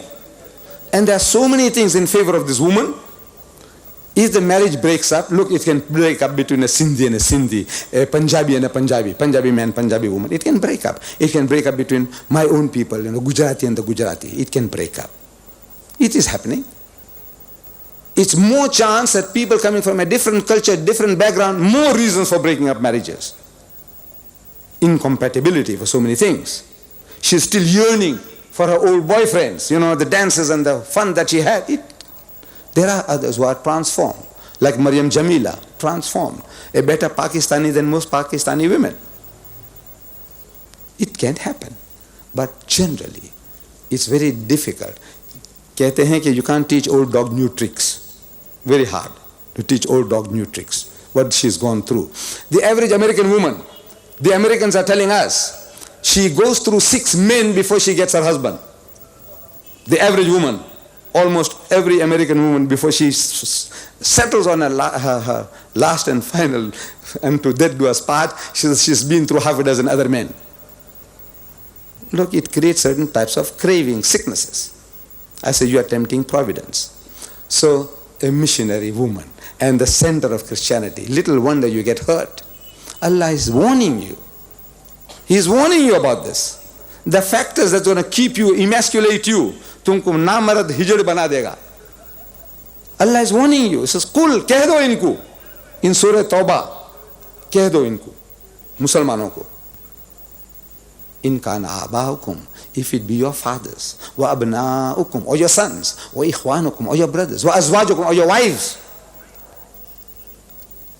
wa ashiratukum, or your relations, wa amwalun ikhtaraftumuha, or the wealth that you have amassed, wa tijaratun takshawna kasadaha, or the losses that you fear in your businesses, wa masakinu tardawnuha, or the dwellings in which you take delight. Ahabbu ilaykum min Allahi. If you love any one of these things, you love more than Allah. Means what Allah tells you to do. His commandments, His prohibitions. You love anything more than Allah. Wa Rasuli, and His Rasul. Wa jihadin fi sabili, and doing jihad in Allah's way. Those your consideration, your father, your brothers, your sons, your relations, hamari jaat, hamari auratein, hamara mal, daulat, business.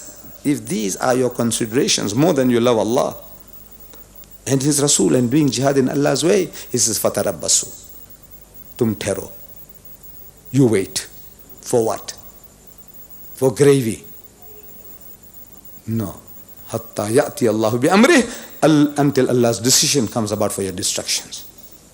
Inna Allah la yahdi al-qawm al-fasikin, and Allah will not guide a fasik people. You can be praying 5 times a day and you get the picture of piety, a saintly appearance with saintly garbs. But if any of these things you love more than Allah and His Rasul and doing jihad in Allah's way, Allah says you are a fasik, you are a perverted transgressor. Now mind all the black spots that you have on your forehead and how many hajjs you made. But your dear wife, gori gori, बांकी छोरी. मैं छोटा था तो मैं वो film में देखता रहा. ये तो गोरी हूरे हमें मिलते हैं. I said, brothers, don't tempt providence. However, the mission of Muhammad sallallahu alaihi wasallam, mission, the reclamation of the whole of humanity, every evil he is out to kill. One example, one verse. He destroyed 4 evils. One verse, one ayah. Bismillahir Rahmanir Rahim. Ya ayyuhallazina amanu, so you who believe. Innamal khamru, most certainly intoxicants, wal maisiru and gambling, wal ansabu and fortune telling, wal azlamu and idol worship, rizum min amali shaitan, are an abomination of Satan's handiwork. Fajtanibuhu la'allakum tuflihun. So shun such abomination that you may prosper. When this verse was revealed, wine barrels were emptied in the streets of Medina, never to be refilled. And we can boast, the Muslims, we have our drunkards, and we have our gamblers, and we have our adulterers, we have them all. We have our cutthroats, we have our rapists and our murderers, we have them. We have a fair share of them. Like any other race or religious community, we also have them. We can't say we are angels walking this earth. But there is not another community on earth which can boast that we are the biggest society of teetotalers in the world, biggest society of people who don't imbibe alcohol. We have drunkards, but the drunkard stands out.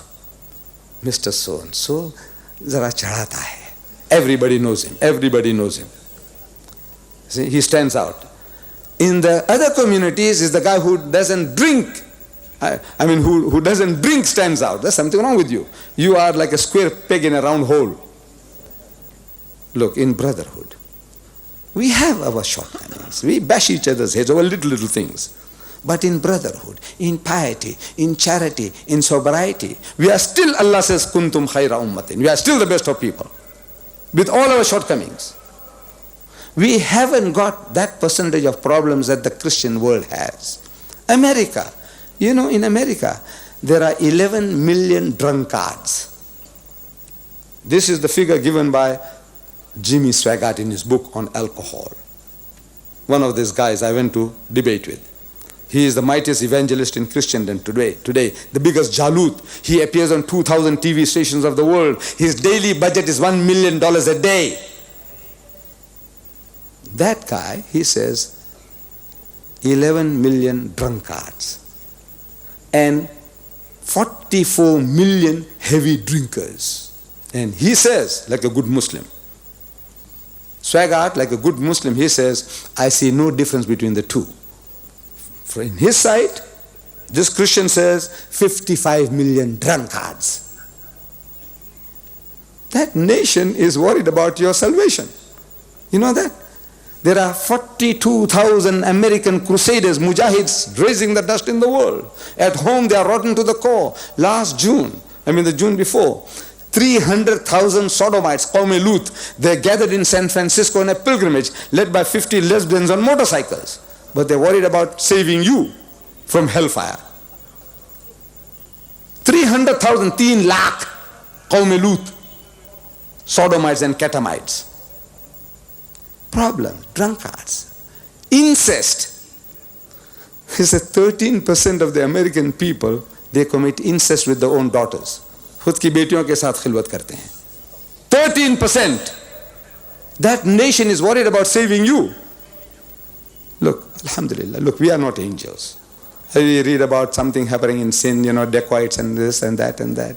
And I read this morning some article that fellows, broke into the house and they made people to stand in the corner and they stole everything.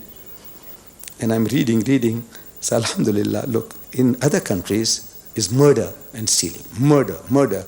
The guy stealing is bad. If he's get caught, I say, I don't know what's the law in the country, whether you chop off the hand or send him in jail, whatever it is.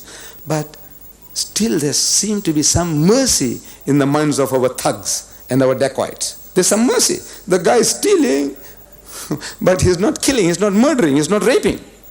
The others rape and murder and robbing. Rape, murder and robbing.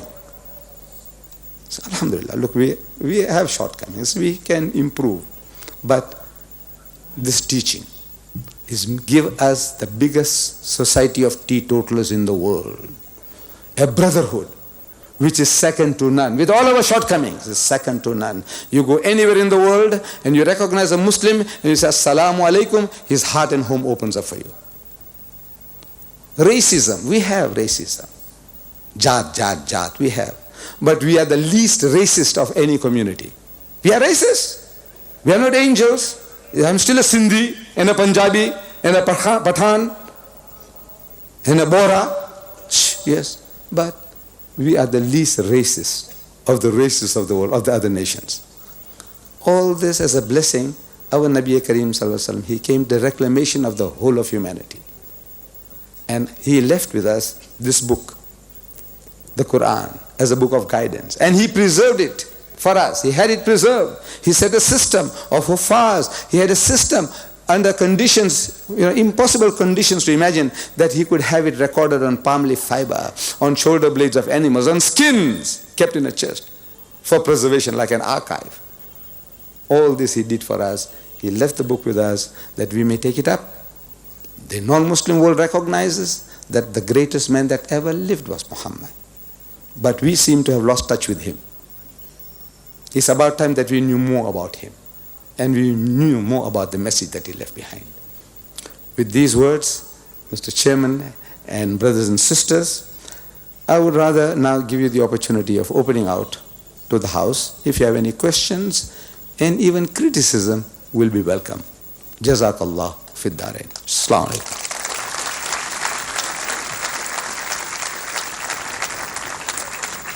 Ladies and gentlemen, we shall now have questions from the audience. For these questions, we have 2 mics planted. One is for the gents and the other is for the ladies. The principle which we shall follow for these questions will be that your question will be strictly related to the lecture which has been delivered by Mr. AHMED DEEDAT today.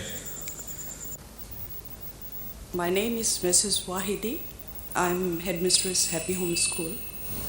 And I want to ask Mr. DEEDAT that in his lecture, hasn't he given the idea to the dacoits that what they are doing now, they can add to their activities, like others are doing in the European countries?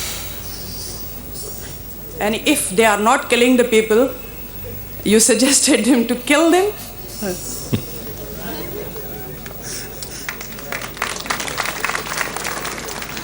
No, my dear sister, that was not the intention. I was only giving you a comparison because every time we read in my country about things in Europe, like Sutcliffe, who raped and ripped 13 women in a row, and about the guy in Atlanta, Georgia, and the guy in San Francisco, I said that type of things, alhamdulillah, we haven't reached that stage yet. We abhor what is happening, and as I said, if there is a law in the country, I don't know what the law is. Whether when you catch them you chop off the hands or what you do, I say I don't know. But they must be punished, duly punished. But my redeeming grace about the whole thing is that they are not as violent. Our murderers and thieves or whatever, our rogues, dacoits are not as violent as the people in the rest of the world. That is all that I was saying. Yes, my brother. My name is Wasim Sharif and I am a student of Sindh Medical College. Thank you for delivering such an absorbing lecture. I would like to draw your attention toward Holy Quran, Surah 5, verse 5. The Holy Quran has permitted the Muslims to marry Ahle Kitab women only if they are virtuous women. The Arabic word is muhasinat. And it means that they should avoid the shirk, believe in one God, and they should do right, and they should be firm in their belief about the last day.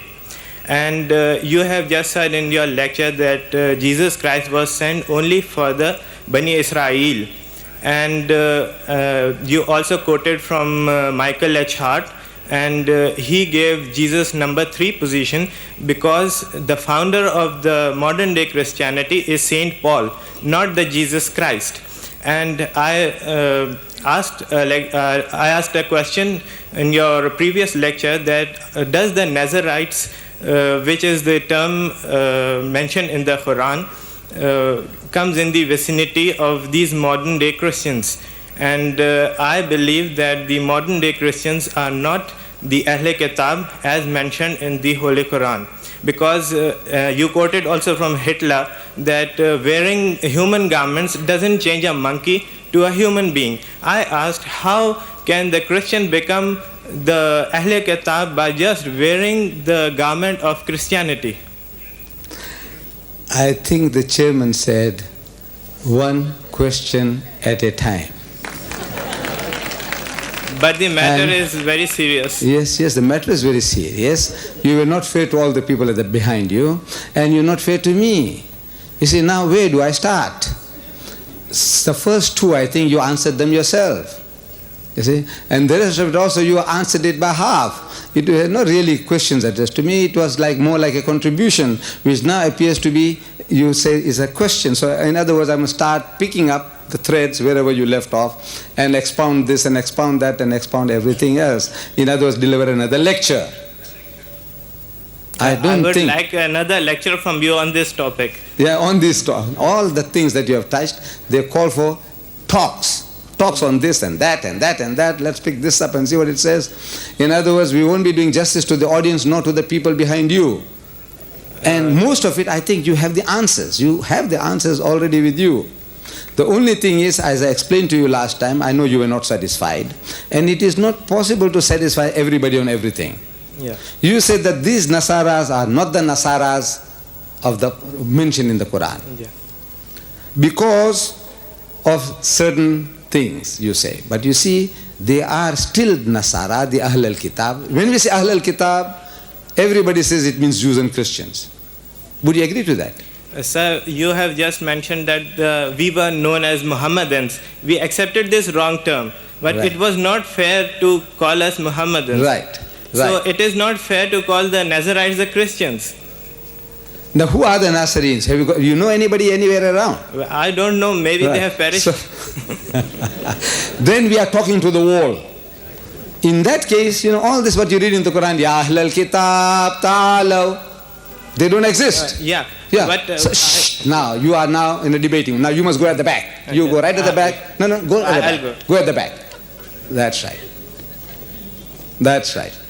You see, when Allah says, Ya Ahlal Kitab, universally accepted is talking to Jews and Christians. La taghlu fi dinikum, say do not go to extremes in your religion. Who are we talking to? If nobody exists, no Ahlul Kitab, there are no Jews and no Christians. According to our standard we're going to create now, what is a Nasara, a Christian, and what is not a Christian. So now there's nobody there. There's no Christian. He's telling, Wala takulu thalasa, don't say Trinity. Who's saying Trinity? Hindus? No, they believe in many, many, many gods. They don't restrict him to three. Muslims? No. We say, he's Ahad, Kul huwallahu Ahad. Then who are they talking about? He's talking about these Christians. In Arabic we say Nasara. Or in Urdu I think you also say Nasara. Don't you say? For Christians what do you say? Nasara. Yes. So who is Nasara? You say they don't exist. Then who are you talking to? What will you tell them? These Christians, so-called Christians, alright? They like the term Christian. They don't want to hear the word Nasara, they never heard it. The bulk of them, they never heard the word Nasara or Nasarin. So what are you going to tell them? What will you call them? Allah says, Wala takulu salasa. Who is he talking to? Who is Allah talking to? The same people who are saying salasa, who say Father, Son and Holy Ghost. Say Ahlul Kitab. Who? Jews and Christians. La taghlu fi dinikum. Don't go to extremes in your religion. Then he's telling you what extremes they are going to. In your lecture, you have stressed the virtue of women, but you have not said even one thing about the virtue of men. What should we do about that?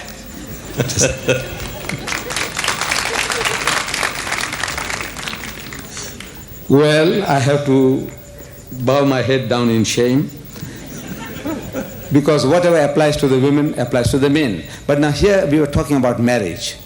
Otherwise, Allah tells us in the Quran, the believing man and the believing woman, the praying man and the praying woman, the fasting man and the fasting woman. Allah is talking about both.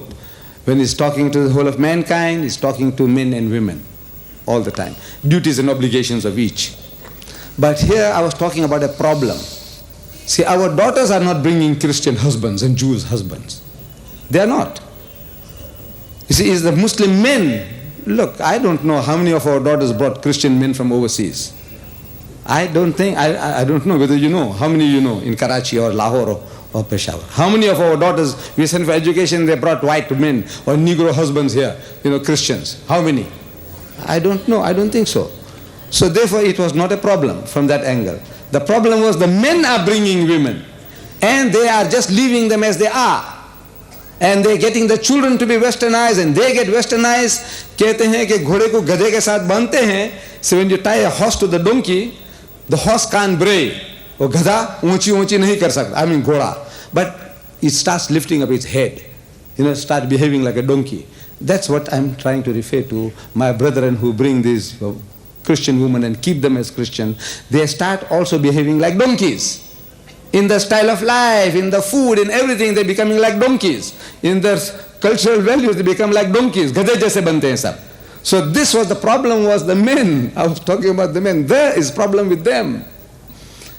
I think the problem was men I was talking about. The man is the problem, is bringing the woman, who's creating these problems. Yes, my brother. A small question. Yes. Please explain in the light of Quran the second coming of Jesus Christ in the form of Imam Mahdi and how we shall recognize him. May we have your name, please? My name is Tasir Qazi. I'm a Muslim and that sort of a Muslim who goes to mosque every Friday. Not a very staunch Muslim. MashaAllah. MashaAllah. MashaAllah. Now he's created quite a problem, you see. I believe that Hazrat Isa alayhi salam is coming. Allah took him up bodily and he's coming. But you see, as I said, I am an expert in dealing with the other side. All these internal little details that you want about what he's doing there in heaven, what is he eating there, all these are questions going to crop up when he's going to come back. He's going to come back with this body for 2,000 years. Is his hair growing? Who's trimming his beard? Or whether he's swimming in heaven with his beard. 2,000 years is a long time, for the beard to grow. If there are no barbers there in heaven, and endless. And our great Allama Iqbal, he said, look, this is the pastime of the Qadiani. He said, the philosophy of the Qadiani is to keep you busy with this. कि तुम मुझसे बेगाना रखो आलमे किरदार से. Iqbal says about the Qadiani. His philosophy is keep him busy. Keep him away from the world of reality. Tabisate zindagi mein uske sab mohre humat. That in the struggle for life, kill all his talents. Keep him busy. Where is Jesus? What is he doing? When is he coming? How are you going to recognize him? Busy, busy, busy. I said, look, this is not my problem. The Christian, when he comes to ask me, I can deal with him. It's not something that you should worry about. It's not a part of your curriculum.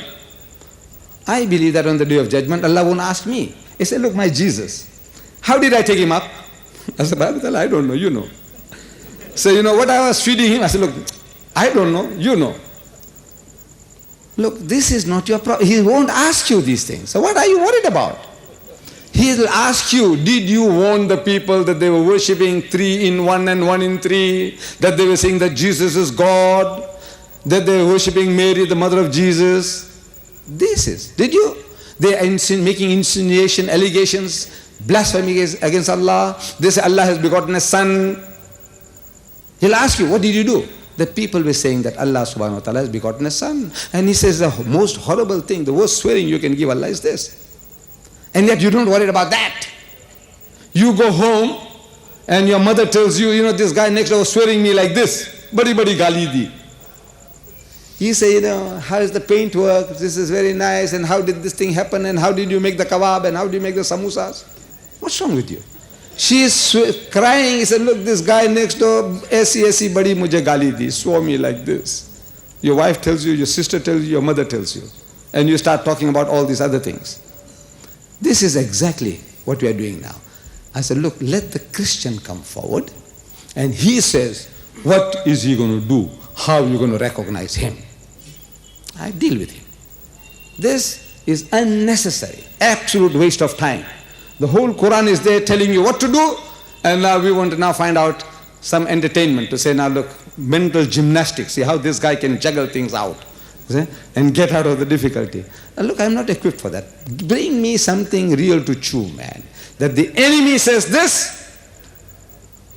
Now, how do you respond to that? The enemy says that, you know, Muhammad had so many wives, so Jesus is superior because he had no wives. Come and talk to me like that. You see, anything. Tell me what the enemy says and look how to deal with it. I am telling you, I'm an expert in that. Don't go into all these fiddly things, man. Fiddly things.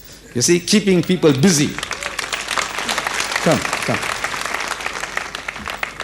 My name is Dr. Abida Butler and I'm a Muslim despite of my surname.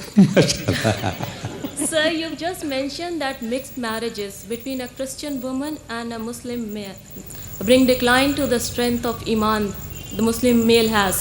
Sir, but there are examples in the history that kings and other political leaders, Muslim political leaders, marrying Christian women like Suleiman the Magnificent of Ottoman Empire.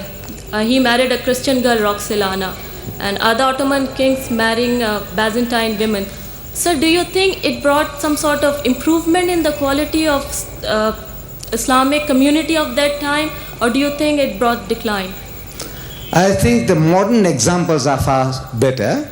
Modern examples, Suharto, the president of the biggest Muslim community in the world, Indonesia. He's got a Catholic wife. This guy Mubarak, Husni Mubarak of Egypt, he's got a Christian wife. I don't know whether she's Catholic or what. Then Hussein of Jordan, he's got a Christian wife. And we can see the type of people that are around him. The whole country, Indonesia, is being run by Christians today, boasting the biggest number of Muslims in the world, over 150 million Muslims, but is all in only name. The name Allah you can't utter in that country anymore. You have to call Allah Tuhan. You can't have a society called Islamic, no more in that country. You have the Pancasila in which number one principle is that there is but one God, and this God is Tuhan, not Allah. You dare not call him Allah, you dare not write Allah, you dare not write the word Islam. Where do you get it? Your Christian wives. See, the Hussein and Mubarak, and you keep on Sadat, he had a Christian wife. This is what the rot is increasing. You see, look, I'm asking, can't you find Muslim women who are good enough to be your wives? What is going wrong? No. The thing is this, these westernized people, when they go out, it's very easy to date this Christian woman. You see, the Christians, the women are throwing themselves at the feet of the Muslim. The guys are hungry. Man is animal by nature. And when a woman throws herself at his feet, and he says, well, there's nothing better than this. Man, look, she's dancing to my tune. He said, go to the dance. He said, right. He said, let's have a little drink. He said, right. So now when he comes back, he said, look, man, this Muslim woman, I'll have to train her into all these sort of things, It's hard, like training an animal. He said, rather, I have this woman who's already trained, in Western style, because this is his norm, his standard. So actually, is rottenness increasing upon rottenness. What happened in the past? Same. We were brought to this condition in Spain, same thing that the Muslims are doing, marrying Christian women without converting them. So the people who kicked us out, wiped us out, were our own children, these illegitimate children. We kept them there as Christian, the wife was kept as Christian, and it carried on and on until the time came that Hatta yati Allah bi amri, Allah's decision came for your destruction. So it was a very dangerous thing. They're doing that then and now. And it's a warning to the leaders of Pakistan and to me. When you have a leader, that guy has got a non-Muslim wife, don't vote for him. He is already half emasculated. Thank you very much, sir. He is emasculated. His wife, because women. You see, the Frenchman says very beautifully. He says, women can do anything because they govern those who govern everything. And that's my case too. See, I have to say, my wife, if she didn't give me permission, I couldn't be here. Wallah, I tell you.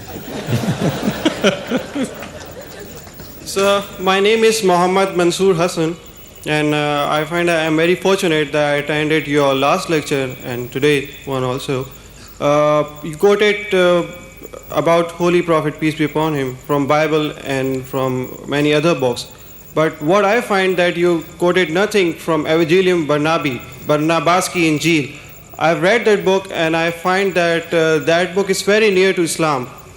But you said nothing from that book. So what are your remarks about that? Yes. You see, the Gospel of Barnabas, it fits in more into the lecture on the 19th, where I'm speaking about Muhammad sallallahu alaihi wasallam, the natural successor to Christ in Karachi. But this Gospel of Barnabas, I won't even touch there. Reason, because this Gospel of Barnabas is not accepted by Christendom. It suits us because it's talking about our Nabi Karim, that Isa alayhi salam mentioned our Nabi by name, Muhammad. And he says the Messiah is Muhammad in that book, Barnabas.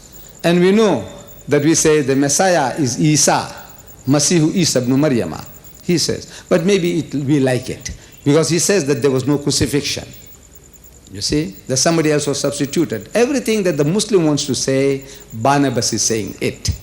But as soon as you present this to the Christian, he said, look, this is a fabrication. This is a forgery. So what are you going to do now? You'll have to start proving to him the Barnabas is genuine. And to prove that, it'll take you an hour. At the end of the hour, say, look, I don't accept this book. This is my book.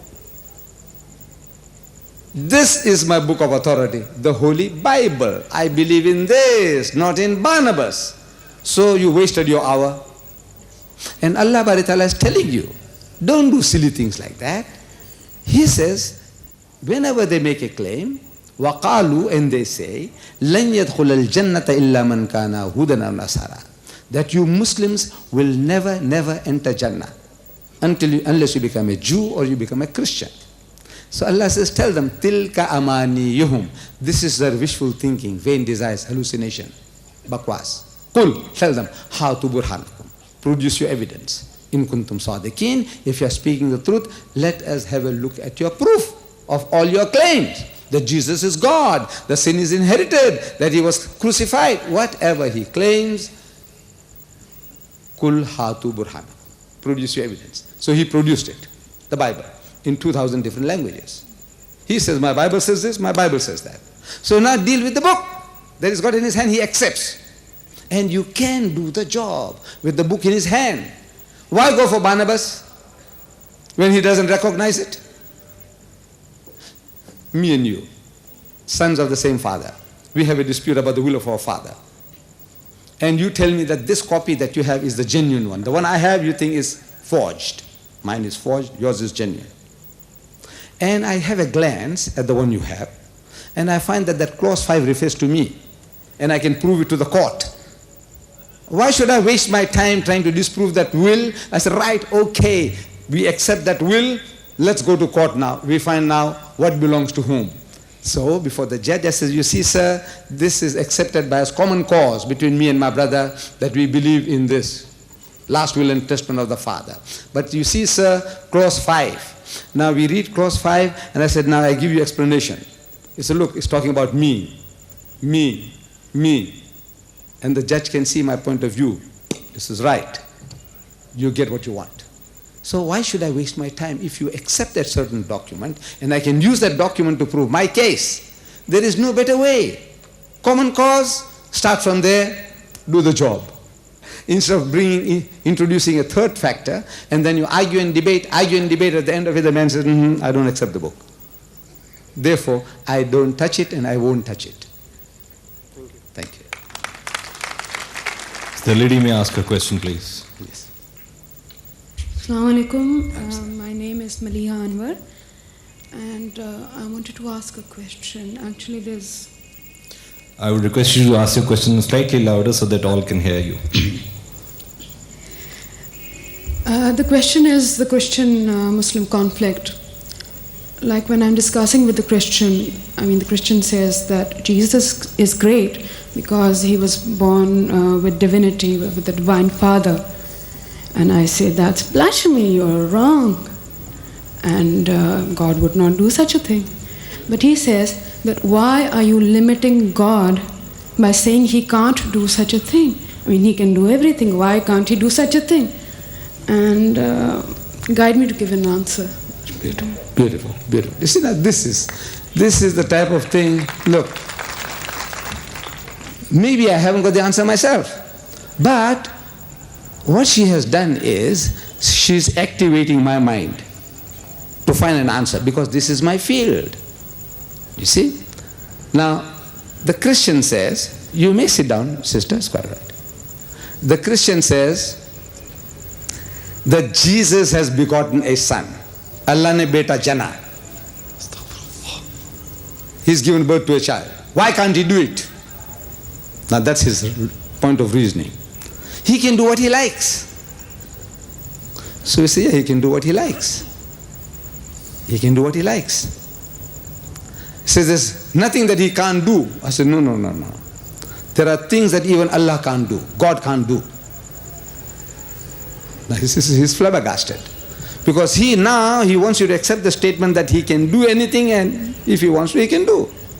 I said, no, there are things he can't do. Even Allah is restricted. He can't do things, anything. So for example, I said, look, he can't make another God. Can he? Can the uncreated create another uncreated? No, whatever he creates is a created. He is the only uncreated. He has no beginning and no end. So once he creates, that one has a beginning, and that one will have an end. So you see, there are things that even Allah can't do. He can't kick you out of his dominion. You know that? He can't. You can kick me out of Pakistan. Yes. But he can't kick me out of his dominion. Did you know that? Why not? He said, look, where does his dominion end? Where can he kick me out? Where? He can obliterate me, yes. He can, evaporate me, yes. But can he kick me out of his kingdom? I said, no, he can't.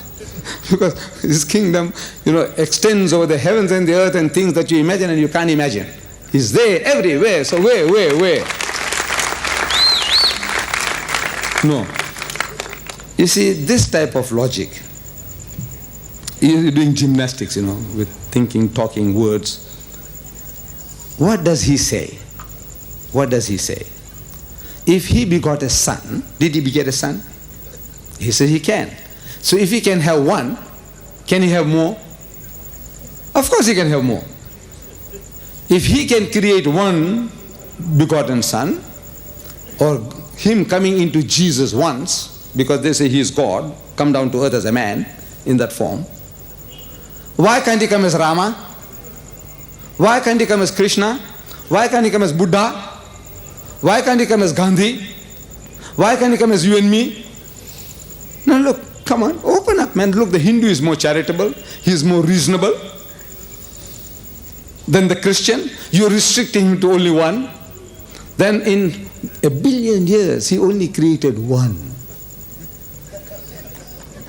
Only one in a billion years. You know, one old man said, look, I got 10, man, you know, in such a short time. Huh? 1 billion years. But now look, he says, what did he do? How did he do? He begot a son. So you know what is to beget in your language? Will you please explain? Ask him to explain. You say, the person who says, who believes that Jesus is the Son of God, he can have a son if he wants to, right? What kind of a son? I said, look, how many sons has he got? Ask that Christian, how many sons? And that Christian will say, 1. I said, look, you don't know your Bible. You see, this is where kul hatu burhanakum. Ask him to produce his evidence. Now, once you know, he said, look, man, your book has got sons by the tons. God has got sons by the tons. You know, ton, 2,000 pounds is a ton. He's got them by the tons. You weigh them up by the tons. Not one. He's got them by the tons. I said, look, you read Genesis chapter 6, verse 3. It says, and the sons of God, Allah ke beton, saw the daughters of men that they were fair, and they took them to wife all that they chose. How many sons did he have? Sons in the plural, many. Then in the book of Exodus, the second book of the Bible, it says, God is saying, supposed to be, he said, Israel is my son, even my firstborn. In the book of Jeremiah, it says, Ephraim is my son, even my firstborn. In the book of Psalms, he says, to David, he says, thou art my son, this day have I begotten thee, aaj mujhe tujhko janam diya. In the New Testament we are told, as many as are led by the Spirit of God are the sons of God. How many sons has he got? He's got them by the tons. So why restrict him to one? Poor God. Why give him one? He's got tons.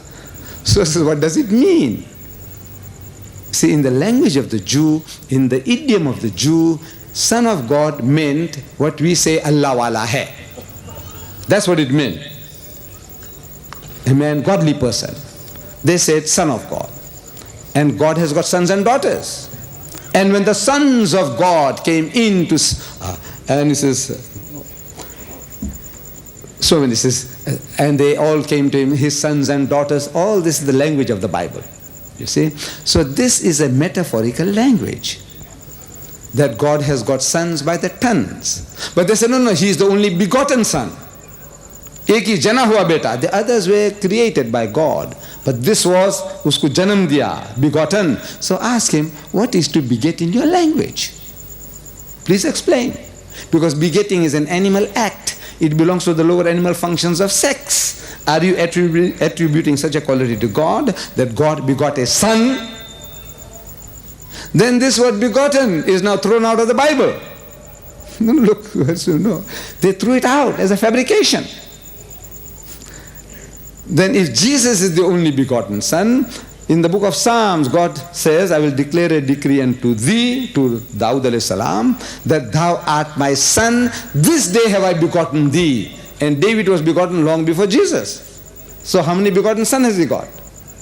Israel is my son, even my firstborn. What kind of firstborn is this? Pehla beta mera. Long before Jesus was born. So look, the guys, they don't know what they're talking about. So we have to warn them. I said, look, this is a kufr, blasphemy you are uttering against God. And Allah says in the Quran, He reacts very strongly. He says, وَقَالُوا اتَّخَذَ الرَّحْمَنُ وَلَدًا. And they say that Ar-Rahman, the merciful God, has begotten a son. So لَقَدْ جِئْتُمْ شَيْئًا عِدًّا. It's one of the most abominable assertion one can make. The worst swearing you can give Allah is this. تَكَادُ السَّمَاوَاتُ يَتَفَطَّرْنَ مِنْهُ. At it the skies are ready to burst. وَتَنْشَقَّ الْأَرْضُ. And the earth to split asunder. وَتَخِرُّ الْجِبَالُ حَدًّا. And the mountains to fall down in utter ruin. Andaw lirrahmani walada. That they should say that Ar-Rahman, the merciful God, has begotten a son. That if the heavens had a feeling, emotions like you, Allah says, the heavens would have fallen down. Aisi buri gali dete hain Allah ko. And the earth, if it had a feeling, emotions like you, we who claim to love Allah more than anything else, if they had feeling, the earth, it would have split asunder and the mountains would have fallen down in utter ruin. What's wrong with you, O Muslims? Nothing is happening to you. Allah is crying, so to say, कि look, they're swearing me, बुरे में बुरी गाली मुझे दे रहे हैं. And nothing. The Muslim world, nothing. It's a big joke. You see? So we are in the position that we are. To us everything is a big joke. ये हंसी खेली की बात है. I said, look man, take up the challenge. Allah is saying, this is the most horrible thing. Talk to them, reason with them. Udu ila sabili rabbika bil hikmati. Allah says, with hikmah, wisdom, wal mawizatil hasanat, and beautiful preaching, talk to them, reason with them. I am very happy that at least, my sister, you are making an effort, inshallah. And you get these booklets of mine, inshallah, it will arm you more in how to talk to these people. I am very happy that at least, my sister, you are making an effort, inshallah. And you get these booklets of mine, inshallah, it will arm you more in how to talk to these people. Yes. My name is Shahzada Shwak. And my question is that, like you said, that if you marry a Christian woman, she will go to hell. Then why does the religion allow you to do so in the first case? As I explained, I think you didn't hear my son, that the Muslim was a Muslim. And a Muslim can't rest to see the environment in which there is kufr, shirk is being permeated. He's not going to be a partner to increasing that kufr and shirk. So if he marries, the idea was get her in and change her, convert her. And everybody, as I said, was activated with that motive. The Muslims of old, the Muslims of yore, the early days of Islam, when this latitude was given. Everybody wants to change the people. Today is not so. As I explained, I said, look, if my son did such and such a thing, if I open my mouth, or his mother opens her mouth, they say, Ma, please mind your own business. Daddy, mind your own business. So this is what we have come to.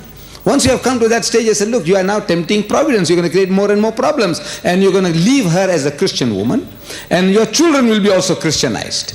So your Muhammads and your Fatmas and your Khadijas will be going to church. If there's a marriage breakup, where will she go? With your children, with your Fatmas and your Muhammads and your Khadijas. Back to her people.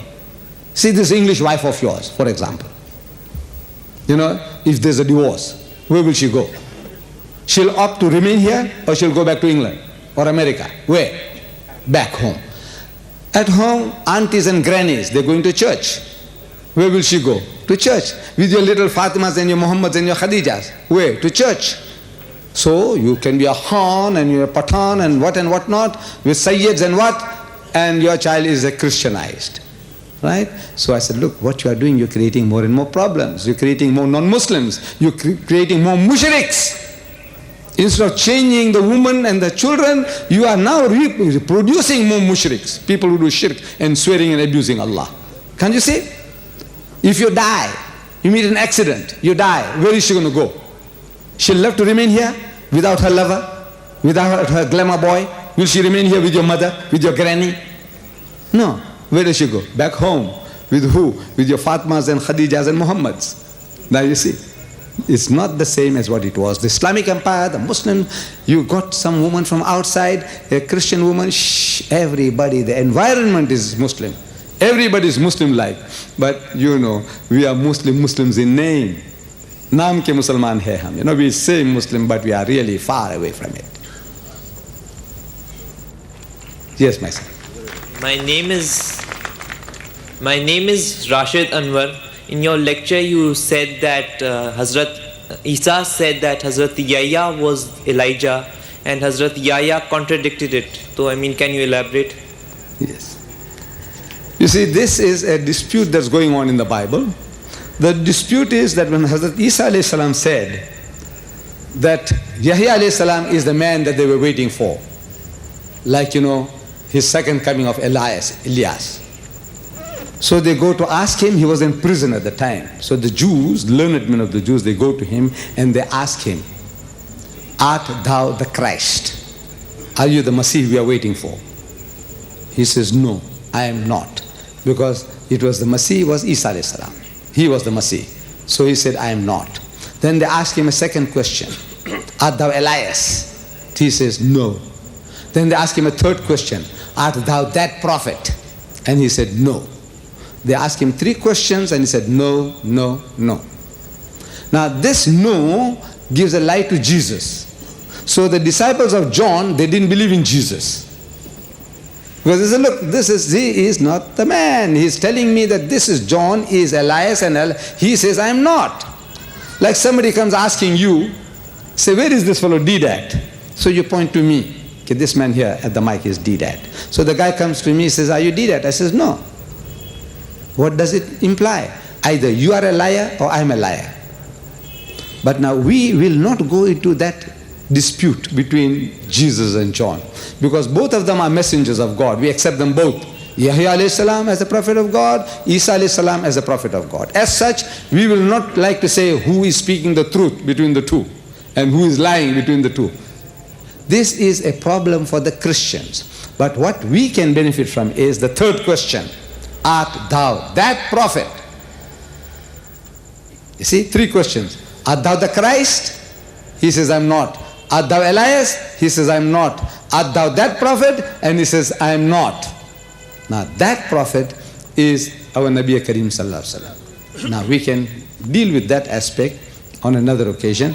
But the other 2 points, he said, look man, we settled the first one, that he says he's not the Christ. We know Isa was the Christ. That settles that. Second one, contradiction between the 2, we will not enter into. Number 3 is where we fit in. So we said deal with that. Some other occasion, inshallah.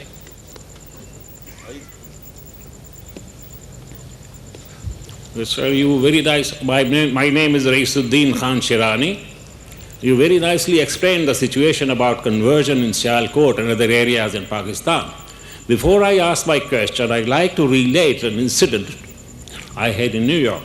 That was back in '62.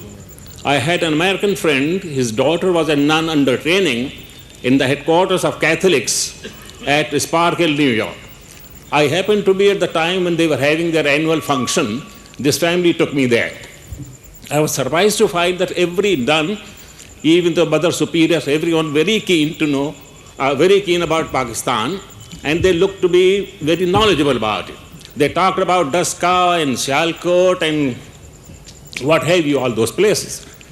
Then ultimately I asked them, and they were all keen, all those girls who were in the training, they were all keen to come to Pakistan. When I asked them as to why they want to go to Pakistan, they said if we are assigned to any other country, it takes us a lot of effort to convert one person. But if we are assigned to Pakistan, we convert thousands and thousands of them in no time. I was really ashamed, I felt very sad about it. I came back and then I tried to find out what was happening. And it was true that people were being converted. And now you have thrown light on the situation that has developed. My question is, we have a number of people in the country who go on Tablighi mission to Europe and other countries. I have been asking them questions.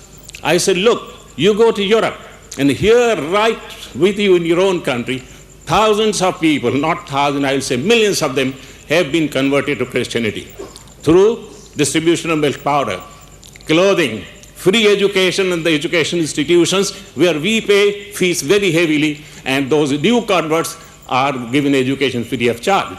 Now, I don't find any satisfactory answer. Would you kindly say what can be done to arrest this situation, and why can't we possibly pass the message of Allah to these people who are ignorant, who are being converted through material gains? What are we doing about it? If we fail to carry the message of Allah to these people, we are accountable and answerable for our failure.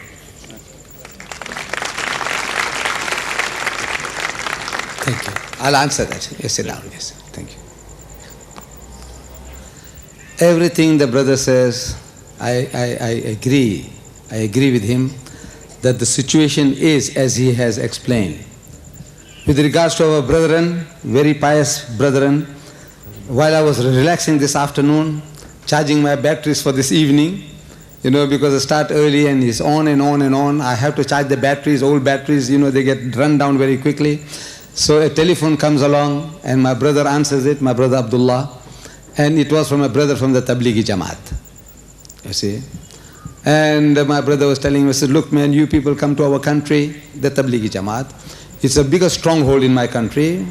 We are sending more Tablighis to the Tablighi Jamaat on a percentage basis than India or Pakistan. Very Tablighi orientated community, South Africa. But you people from here spending foreign exchange and coming to my country when Pakistan needs you. So we went to Peshawar on the border, we went there and we saw the plight of the poor refugees. The plight. They need your compassion and your love and your guidance. And you're running to South Africa. My community is one of the most sophisticated Muslim communities in the world. The Muslims of South Africa. And now you're running to us, good food, good accommodation, good everything. Here in your own country there is a problem. Muhajirin, Mujahideen, poor chaps, their families, refugees. Why don't you go and see them? You say, no. This doesn't come into their purview. They are thinking of coming to us. Actually, the man was trying to get me to go along to Makki Masjid. They wanted me to go to Makki Masjid. Last time when I came on one of the previous visits, the guy caught me. Some doctor, heart specialist, the way he pleaded with me. I was doing a talk, at the end of the talk, please, you must come to the Makki Masjid and talk to the people. I said, well, all right. And the man was supposed to pick me up, he didn't turn up, so I hired a taxi, and the taxi goes up to a certain point, and the place was that the traffic jam was such that I had to get out of the taxi. I took a rickshaw and I went and reached this Makki Masjid, trying, almost breaking my neck, and I go and get inside, among people with that heavy bag of mine, and I reach the mimbar and I go and sit down, and I sat down there for 2 hours listening to a discourse. They had called me to listen to them. MashaAllah. I said, look, the same trick they want to play on me, they're calling you for what? To come and listen to what they have to say. MashaAllah. They're good talkers, good advice they give. But I said, look, the problem is here, man. Go and solve your own problem here. Help the people who really need help, not me. I don't need it as much as they need. But no. There's prestige here. Come to South Africa, there's prestige there. Wasting public money, foreign exchange, Pakistan, we are strained, and they're spending all this money to come over to South Africa. I said, what for? When the field is so vast here.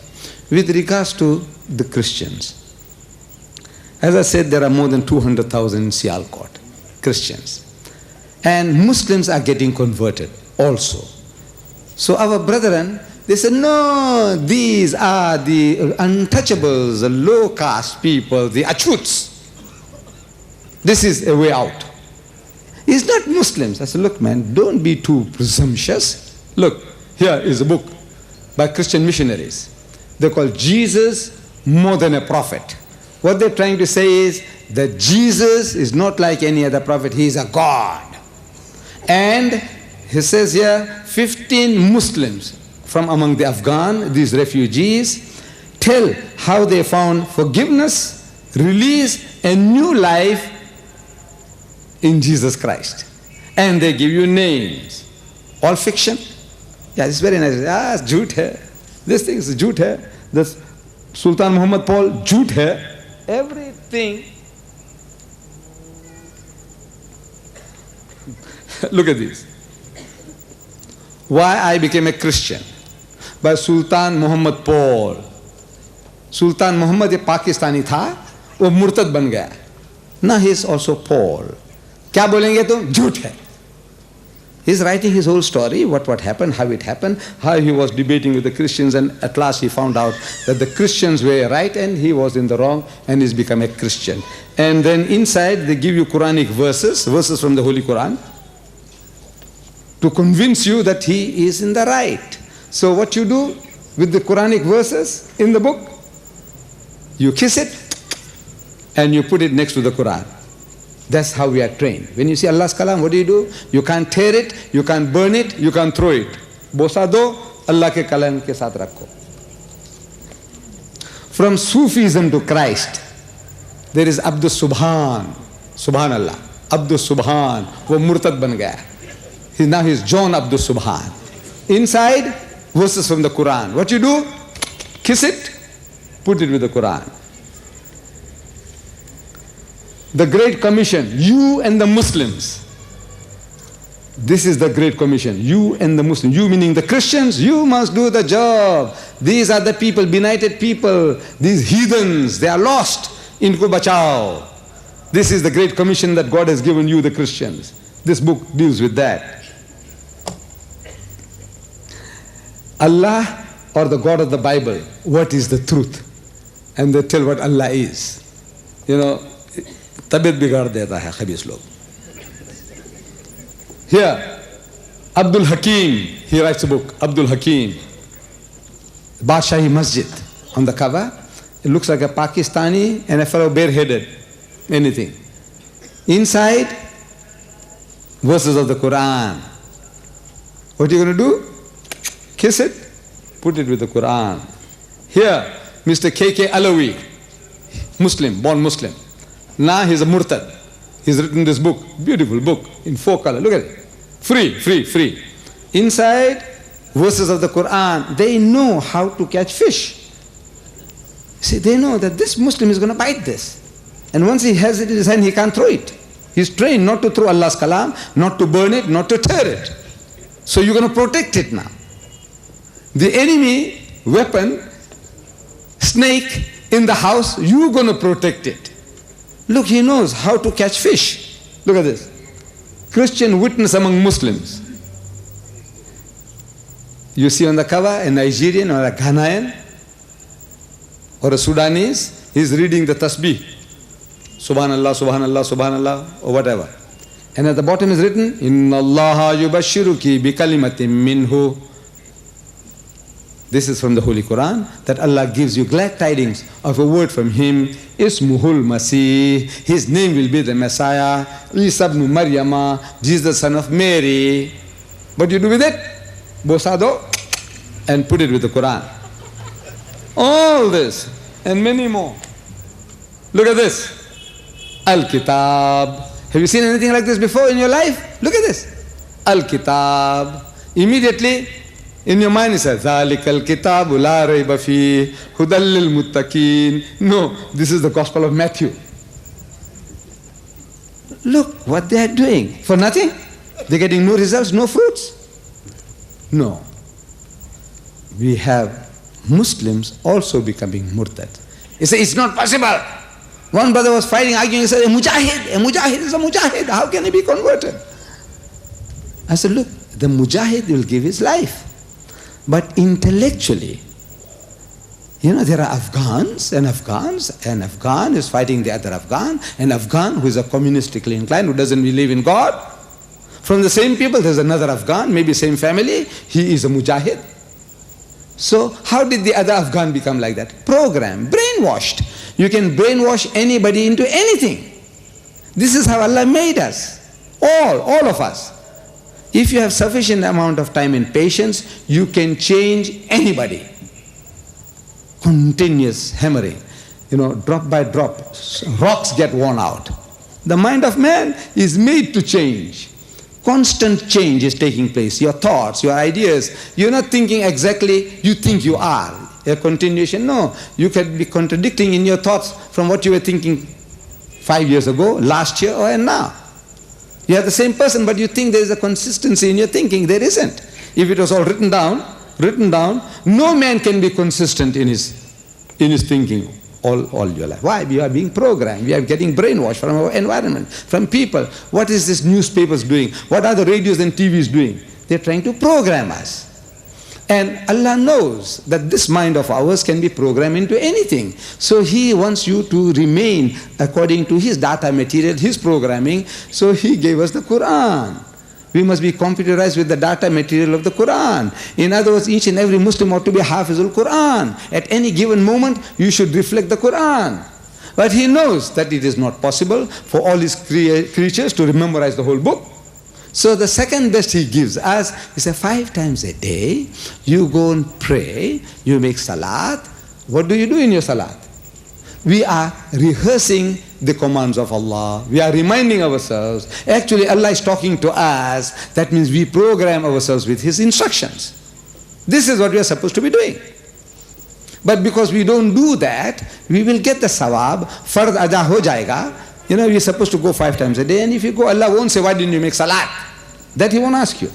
But the benefit that we are supposed to get, we don't get. You see, we can be praying 5 times a day. We are hajis, double hajis. But we see in the life, the man is un-Islamic. So you say, kaisa hai? Munafiq? You know, dadi rakhta hai, aisi achhi, mashallah, do haj kar aaya. And what is this? How can he eat away his sister's inheritance? Kha jata hai warsa, behno ka. But he's a haji. He's a Maulvi. He's a Hafiz al-Quran. Yes, I say it means nothing. Haji means nothing. Hafiz means nothing. Namazi means nothing. Nothing in the sense, not that you won't be rewarded. You will be rewarded. But it means it can't really change you unless you know what you are doing, what you are saying, what Allah is telling you. So you can be programmed, I can be programmed, anybody can be programmed into anything, unless we keep on reprogramming ourselves. And this is what Allah gave us. 5 times a day, remind yourself. So it's possible the Muslim is getting converted. To me, even one Muslim, even a cripple. If you lost one, you lost humanity. Allah tells in the Quran, you kill one person, you killed humanity. You save one life, you saved humanity. But my brother, even if he's a cripple, if I lost him, I have lost humanity. I lost a tribe, a nation in history. He'll become a nation or a tribe. I lost him. We can't afford to lose one. If you really have love and feeling for your brothers, even that one will hurt us. But they are talking about hundreds. Then untouchable, I said, look, he is our people. They are our people. They live in this country, they opted to live with us. When partition took place at Sialkot, the untouchables, poor community, they could have opted to walk over, just walk over on the other side, 5 miles away. They didn't. They opted to remain. Why? Because in the hearts and mind they felt that the Muslims will be better employers than the Hindus, the caste Hindus. So they opted to remain. They are our people. They are in trust. Allah gave us to us in trust. What do you do with them? He said, no, we don't care for them. Ye to dhed hai, chamar hai. That's how we look down upon them. This is un-Islamic. We are supposed to elevate them. We are not interested. So the man comes from 10,000 miles from America. He comes from the UK and Europe, 6,000 miles away. And he transforms this guy into a monster for us. Immediately he is Christianized. Now he looks at us because he's told now that all these guys are going to go to hell. Ye sab jahannami hai. They are all worshipping the dead Prophet Muhammad. We got the living Christ. You know that verse I read to you? لَن يَدْخُلَ الْجَنَّةَ إِلَّا مَنْ كَانَ هُودًا أَوْ نَصَارَى. They're telling, Allah says, they were telling then, 1400 years ago, they're still telling that there's no salvation for you Muslims, no heaven for you, unless you are Christianized, unless you believe that Christ died for your sins. All your salat and zakat and hajj and som, straight jacket in your lives, it won't help you. Because they say that all your good deeds are like filthy rags. Filthy rags. I don't know how to say that in Urdu. I wanted to say that. So, salvation. Now, funny thing happens. As a Hindu, he respected us. As soon as he's Christianized, he is looking down upon you. That's how he's trained. And you now respect him. You know that? You respect him. When he's a Christian, tum uska abhi puja karta hai. There's something wrong with your mentality. That guy now is ready for a fight. And now you say, no, it's Ahl al-Kitab hai. What Ahl al-Kitab? When he's out now opposing you, he wants to pervert you, this is all addressed to you. These are all addressed to Muslims, to pervert you now. And you are treating him far better than you treat the poor untouchable. The guy who's looking up to you, ke bada saab hai, hamara malik hai, he's prepared to almost worship you. Then you keep him down. Dhed, chamar, achut. He's Christianized. He's got a tie now, he's got a suit. And he's educated, he's Major Nasir. You know that? Major Nasir, major in the Pakistan army. Under him there are 500 Muslim Jawan. This Achut now, he is your boss. Because he's a Christian. Amazing, amazing mentality, you know. Look, this is the mentality that brings destruction. Iqbal ने कहा कि जो करेगा इम्तियाज रंगो खून मिट जाएगा. And it's sure, it happened to Hitler. It is happening in my country. It's going to happen wherever. This sickness can't survive. This is against the laws of Allah. You must try and elevate other people. You elevate yourself. You keep them down, you remain down with them. I say, my dear brothers and sisters, for our survival, for our own benefit, for the unity, integrity of Pakistan, we must change people to become our brothers and sisters. Elevate them before the enemy elevates them into your opponents. Yes, my son.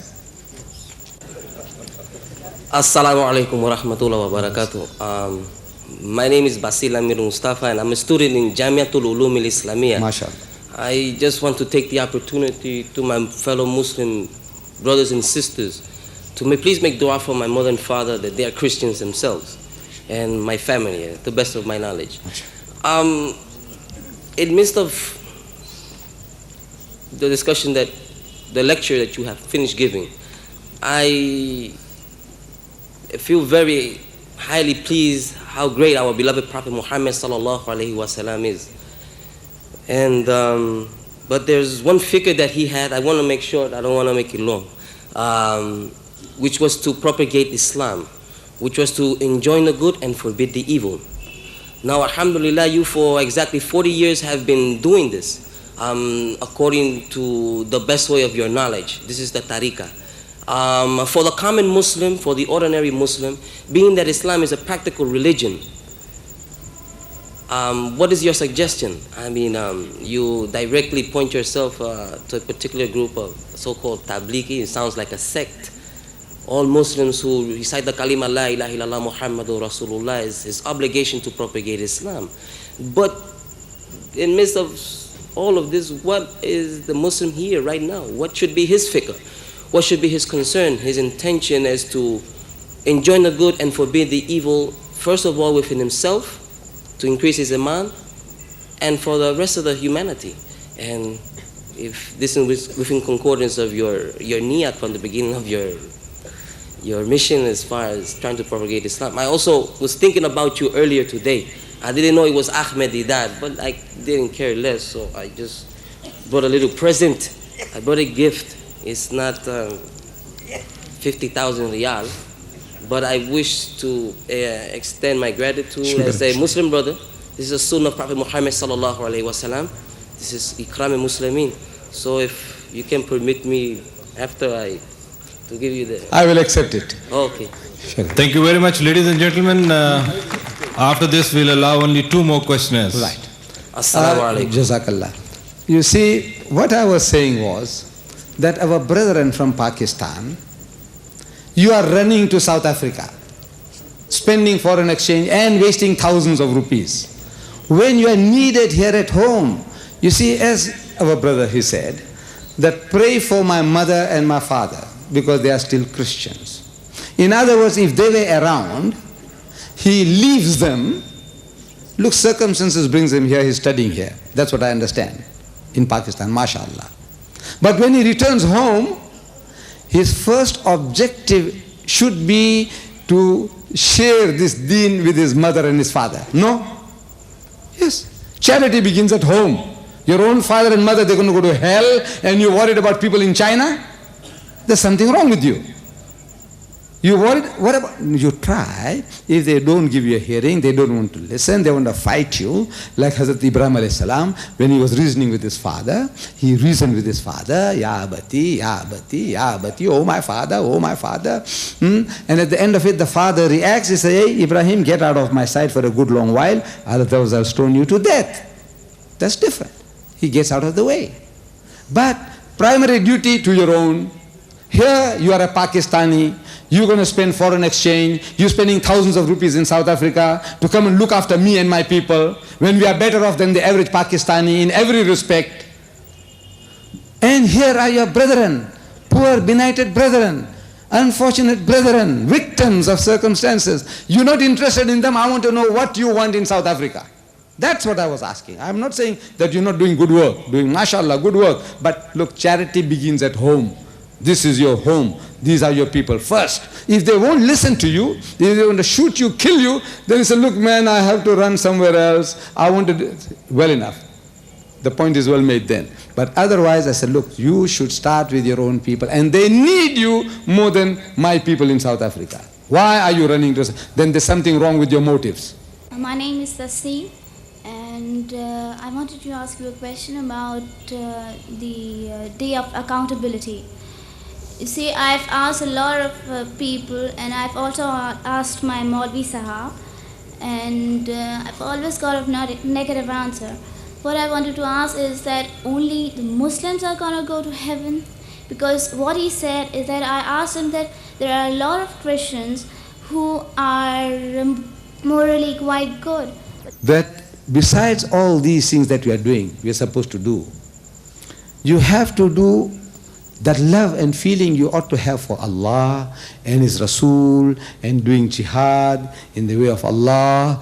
If you do not take these things more important than the other worldly considerations, Allah calls us a fasik people. In other words, and He is warning us, is retribution.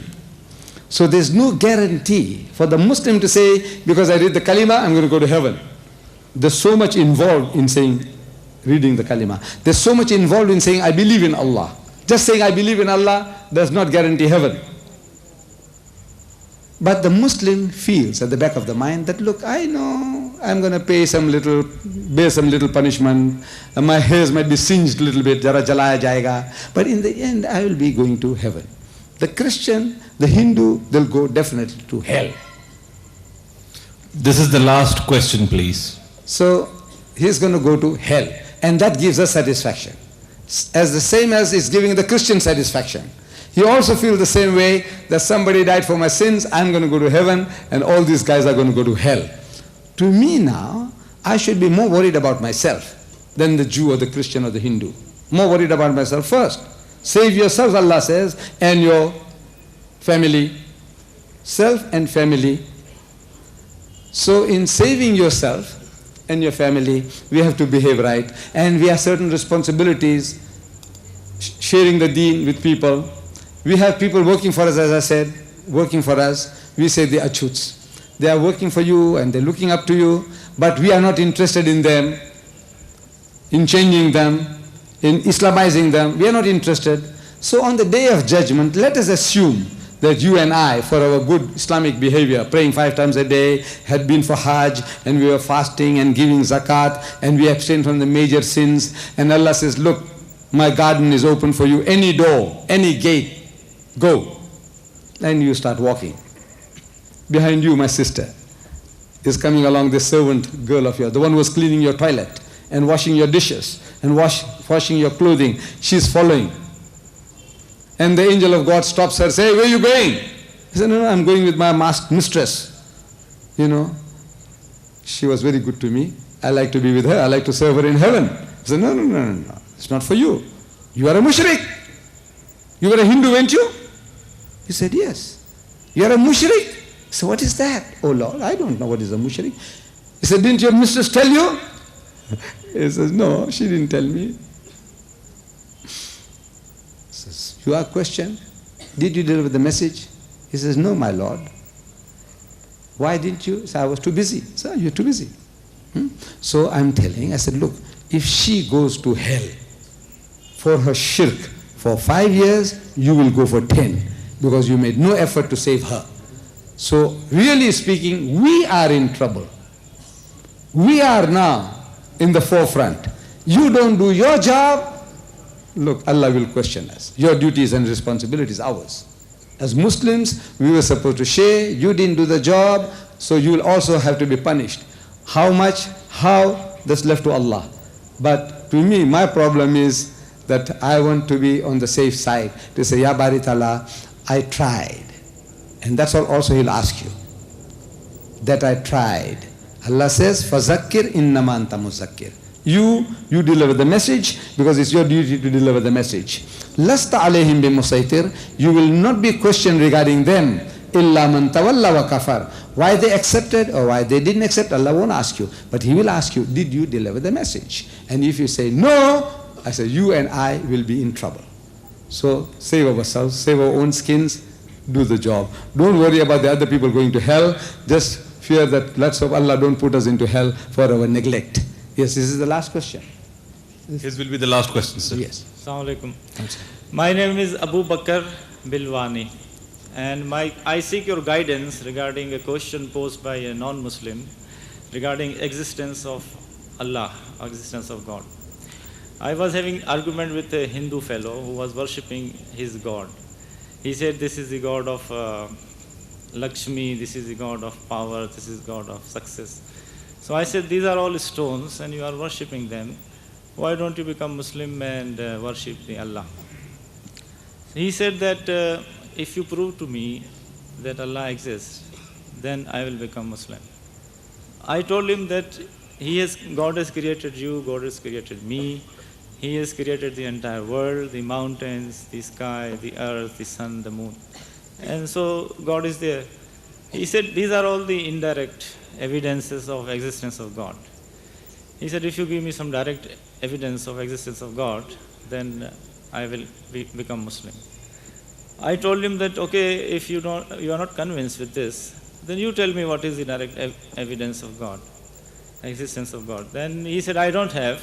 That's why I am worshipping these gods, so many gods. So I seek your guidance in this connection. What should I tell him now? You see, it depends upon the capacity of the individual. Everyone, you haven't got a set line of arguments, debates. The person, what are his capacities, understanding? With regards to the existence of God, the very simplest of thing is, it says God exists because we exist. Allah tells us in the Holy Quran a line of approach. He says, كَيْفَ تَكْفُرُونَ بِاللَّهِ. How can you not believe in Allah? See, if this man is an educated man, really educated, not just, a fellow who has passed class 1, 2 or 3 and he can speak English, but really he's got some sense in him. He's reasoning with us, Allah is reasoning with us. Say, كَيْفَ تَكْفُرُونَ بِاللَّهِ. How can you not believe in Allah? وَكُنْتُمْ أَمْوَاتًا. Seeing that you were non-existent, you were dead, non-existent. فَأَحْيَاكُمْ, and you brought you into being. ثُمَّ يُمِيتُكُمْ, and will cause you to die. ثُمَّ يُحْيِيكُمْ, and will bring you back to life again. ثُمَّ إِلَيْهِ تُرْجَعُونَ, and to Him will be your return. So he's setting a thought process. Think back. If this man has got sense, he says, think back, man. Today, we are having what is called a population explosion. We are on the world today about 5 billion people. If you can grasp that 5 billion today we are on earth. He said, no, I know that. Population explosion, they're trying to say, let different countries reduce your birth rate. It's a population explosion. But as you go back into history, the population starts dwindling. Until, let's say, 6,000, 10,000, 50,000 years ago, you come to almost nothing, a pair. And even before that, according to your understanding, who, if you have got some education, is talking about evolution taking place. Let's agree with him for a moment. I said, look, when this evolution came, there was no man. From the primordial substance in the mire, in the sea, the amoeba started, and according to his explanation, let's agree with him. These things came into being. Right. Man came into being, and the elephant and the snake and the flea, everything came from that primordial substance. I said, yes. Before that, you say that the earth was a molten mass. Nothing, no life, no plants, no animal, nothing. I say, yes. He agrees with you. That's what they say. You're only using his knowledge, what he knows. If he knows, now you can talk to him. So look, there was nothing. Say, how did life come? Where did it come from? So he said, well, it just came like that. He says, what? You explain how it started. A group of amoeba, protoplasm, they thought for themselves that now we will collate and break up and collate and eventually we'll make ourselves into an elephant. Huh? Is that what they did? This another group says, I will make myself into gorilla. Another one says, I will make myself into a monkey. Another one says, I will make myself into a chimpanzee. Another one says, I will make myself into a donkey. Another one says, I will make myself into a pig. Come on, tell me now. They thought out all these things.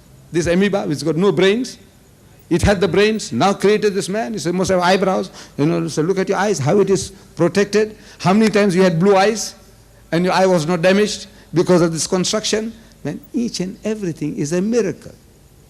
Man is a miracle. But we are so close to ourselves that we don't see it. Ask the doctor, the biologist, the physiologist, and man, you start speaking about the heart, the lungs, the kidneys, each and every, their fingernails, your teeth. When you go to the dentist and you go and see the diagrams of the teeth, what it consists of. Each and everything is a miracle. You thought it out? That amoeba thought it out? He said, yes. He said, look, you are the most superstitious guy on earth. Any little thing you see, you say somebody made it. This little pin, I have a pin. Yeah. This one has a big head. I don't know whether you can see it from there. I said, it came by itself. He said, no, the guy's mad. Somebody made it. A matchstick. I said, it came by itself. He said, no, somebody made it. Look, if somebody told you it just came by itself, you say, he's mad, he's a lunatic. Nothing can come by itself. Somebody made it. This most complex machine, it came by itself. It thought out for itself everything, what you're doing about yourself. Each and every little thing about him, in the eardrums, the balance, that I can keep on standing here, not fall down, I'm straight. All this, what is doing it? All this is come by accident. There is a creator. The only thing is in the concept. You see, he's worshipping men and monkeys, elephants and snakes, and he wants to justify that. See, it's the concept. We say that creator who made all this, he is not Rama. His wife was abducted by Ravana, the king of Ceylon, kept her for 12 years. Not Krishna. He had the wars with the Pandavas. He played the pranks with those gopis. No, it's not God. Anyone that a woman carries for 9 months can never be a God. See, monkeys are not God. Look how they can help you. Rama, how can he help you when he couldn't help his own wife? 12 years the other guy kept her. See, he says, look, he can't help his own wife. How can he help you? He needs the help of a monkey god, Hanuman. How can Hanuman help you? Can't you say? So look, reason with him. But of course, as I said now, it depends upon his background and experience. I can't just give you a pat answer. Say, look, just tell him this and he'll be satisfied. You got to find out from him, like suppose now I had a chance of meeting the fellow, and as soon as he starts opening his mouth, I said, what is this, man? He says, this is Shiva Lingam. So what is that? This is the Almighty God. I said, oh, and what is this? Then he tells me, this is the, I'll leave it out. So everybody, you have to deal with them individually, according to the background and experience. And there is a tape available, you might enjoy it, tape available from Hinduism to Islam. In other words, I'm explaining my people, ancestors were Hindus, and how we became Muslims, and from what to what. And it explains all this, most of this, what we are, this problem. Show him, he'll enjoy it, and I say, inshallah, you'll also enjoy it. And it's obtainable from the organizers of this meeting. Inshallah. Right, ladies and gentlemen, before you leave, I, on behalf of the Honorary Chairman of International Islamic Propagation Center, Mr. Karim Bawani, the founder of the Islamic Center, Mr. Muhammad Sheikh, on my personal behalf and on behalf of all of you, thank Mr. AHMED DEEDAT for his luminary talk. Mr. AHMED DEEDAT, sir, thank you very much.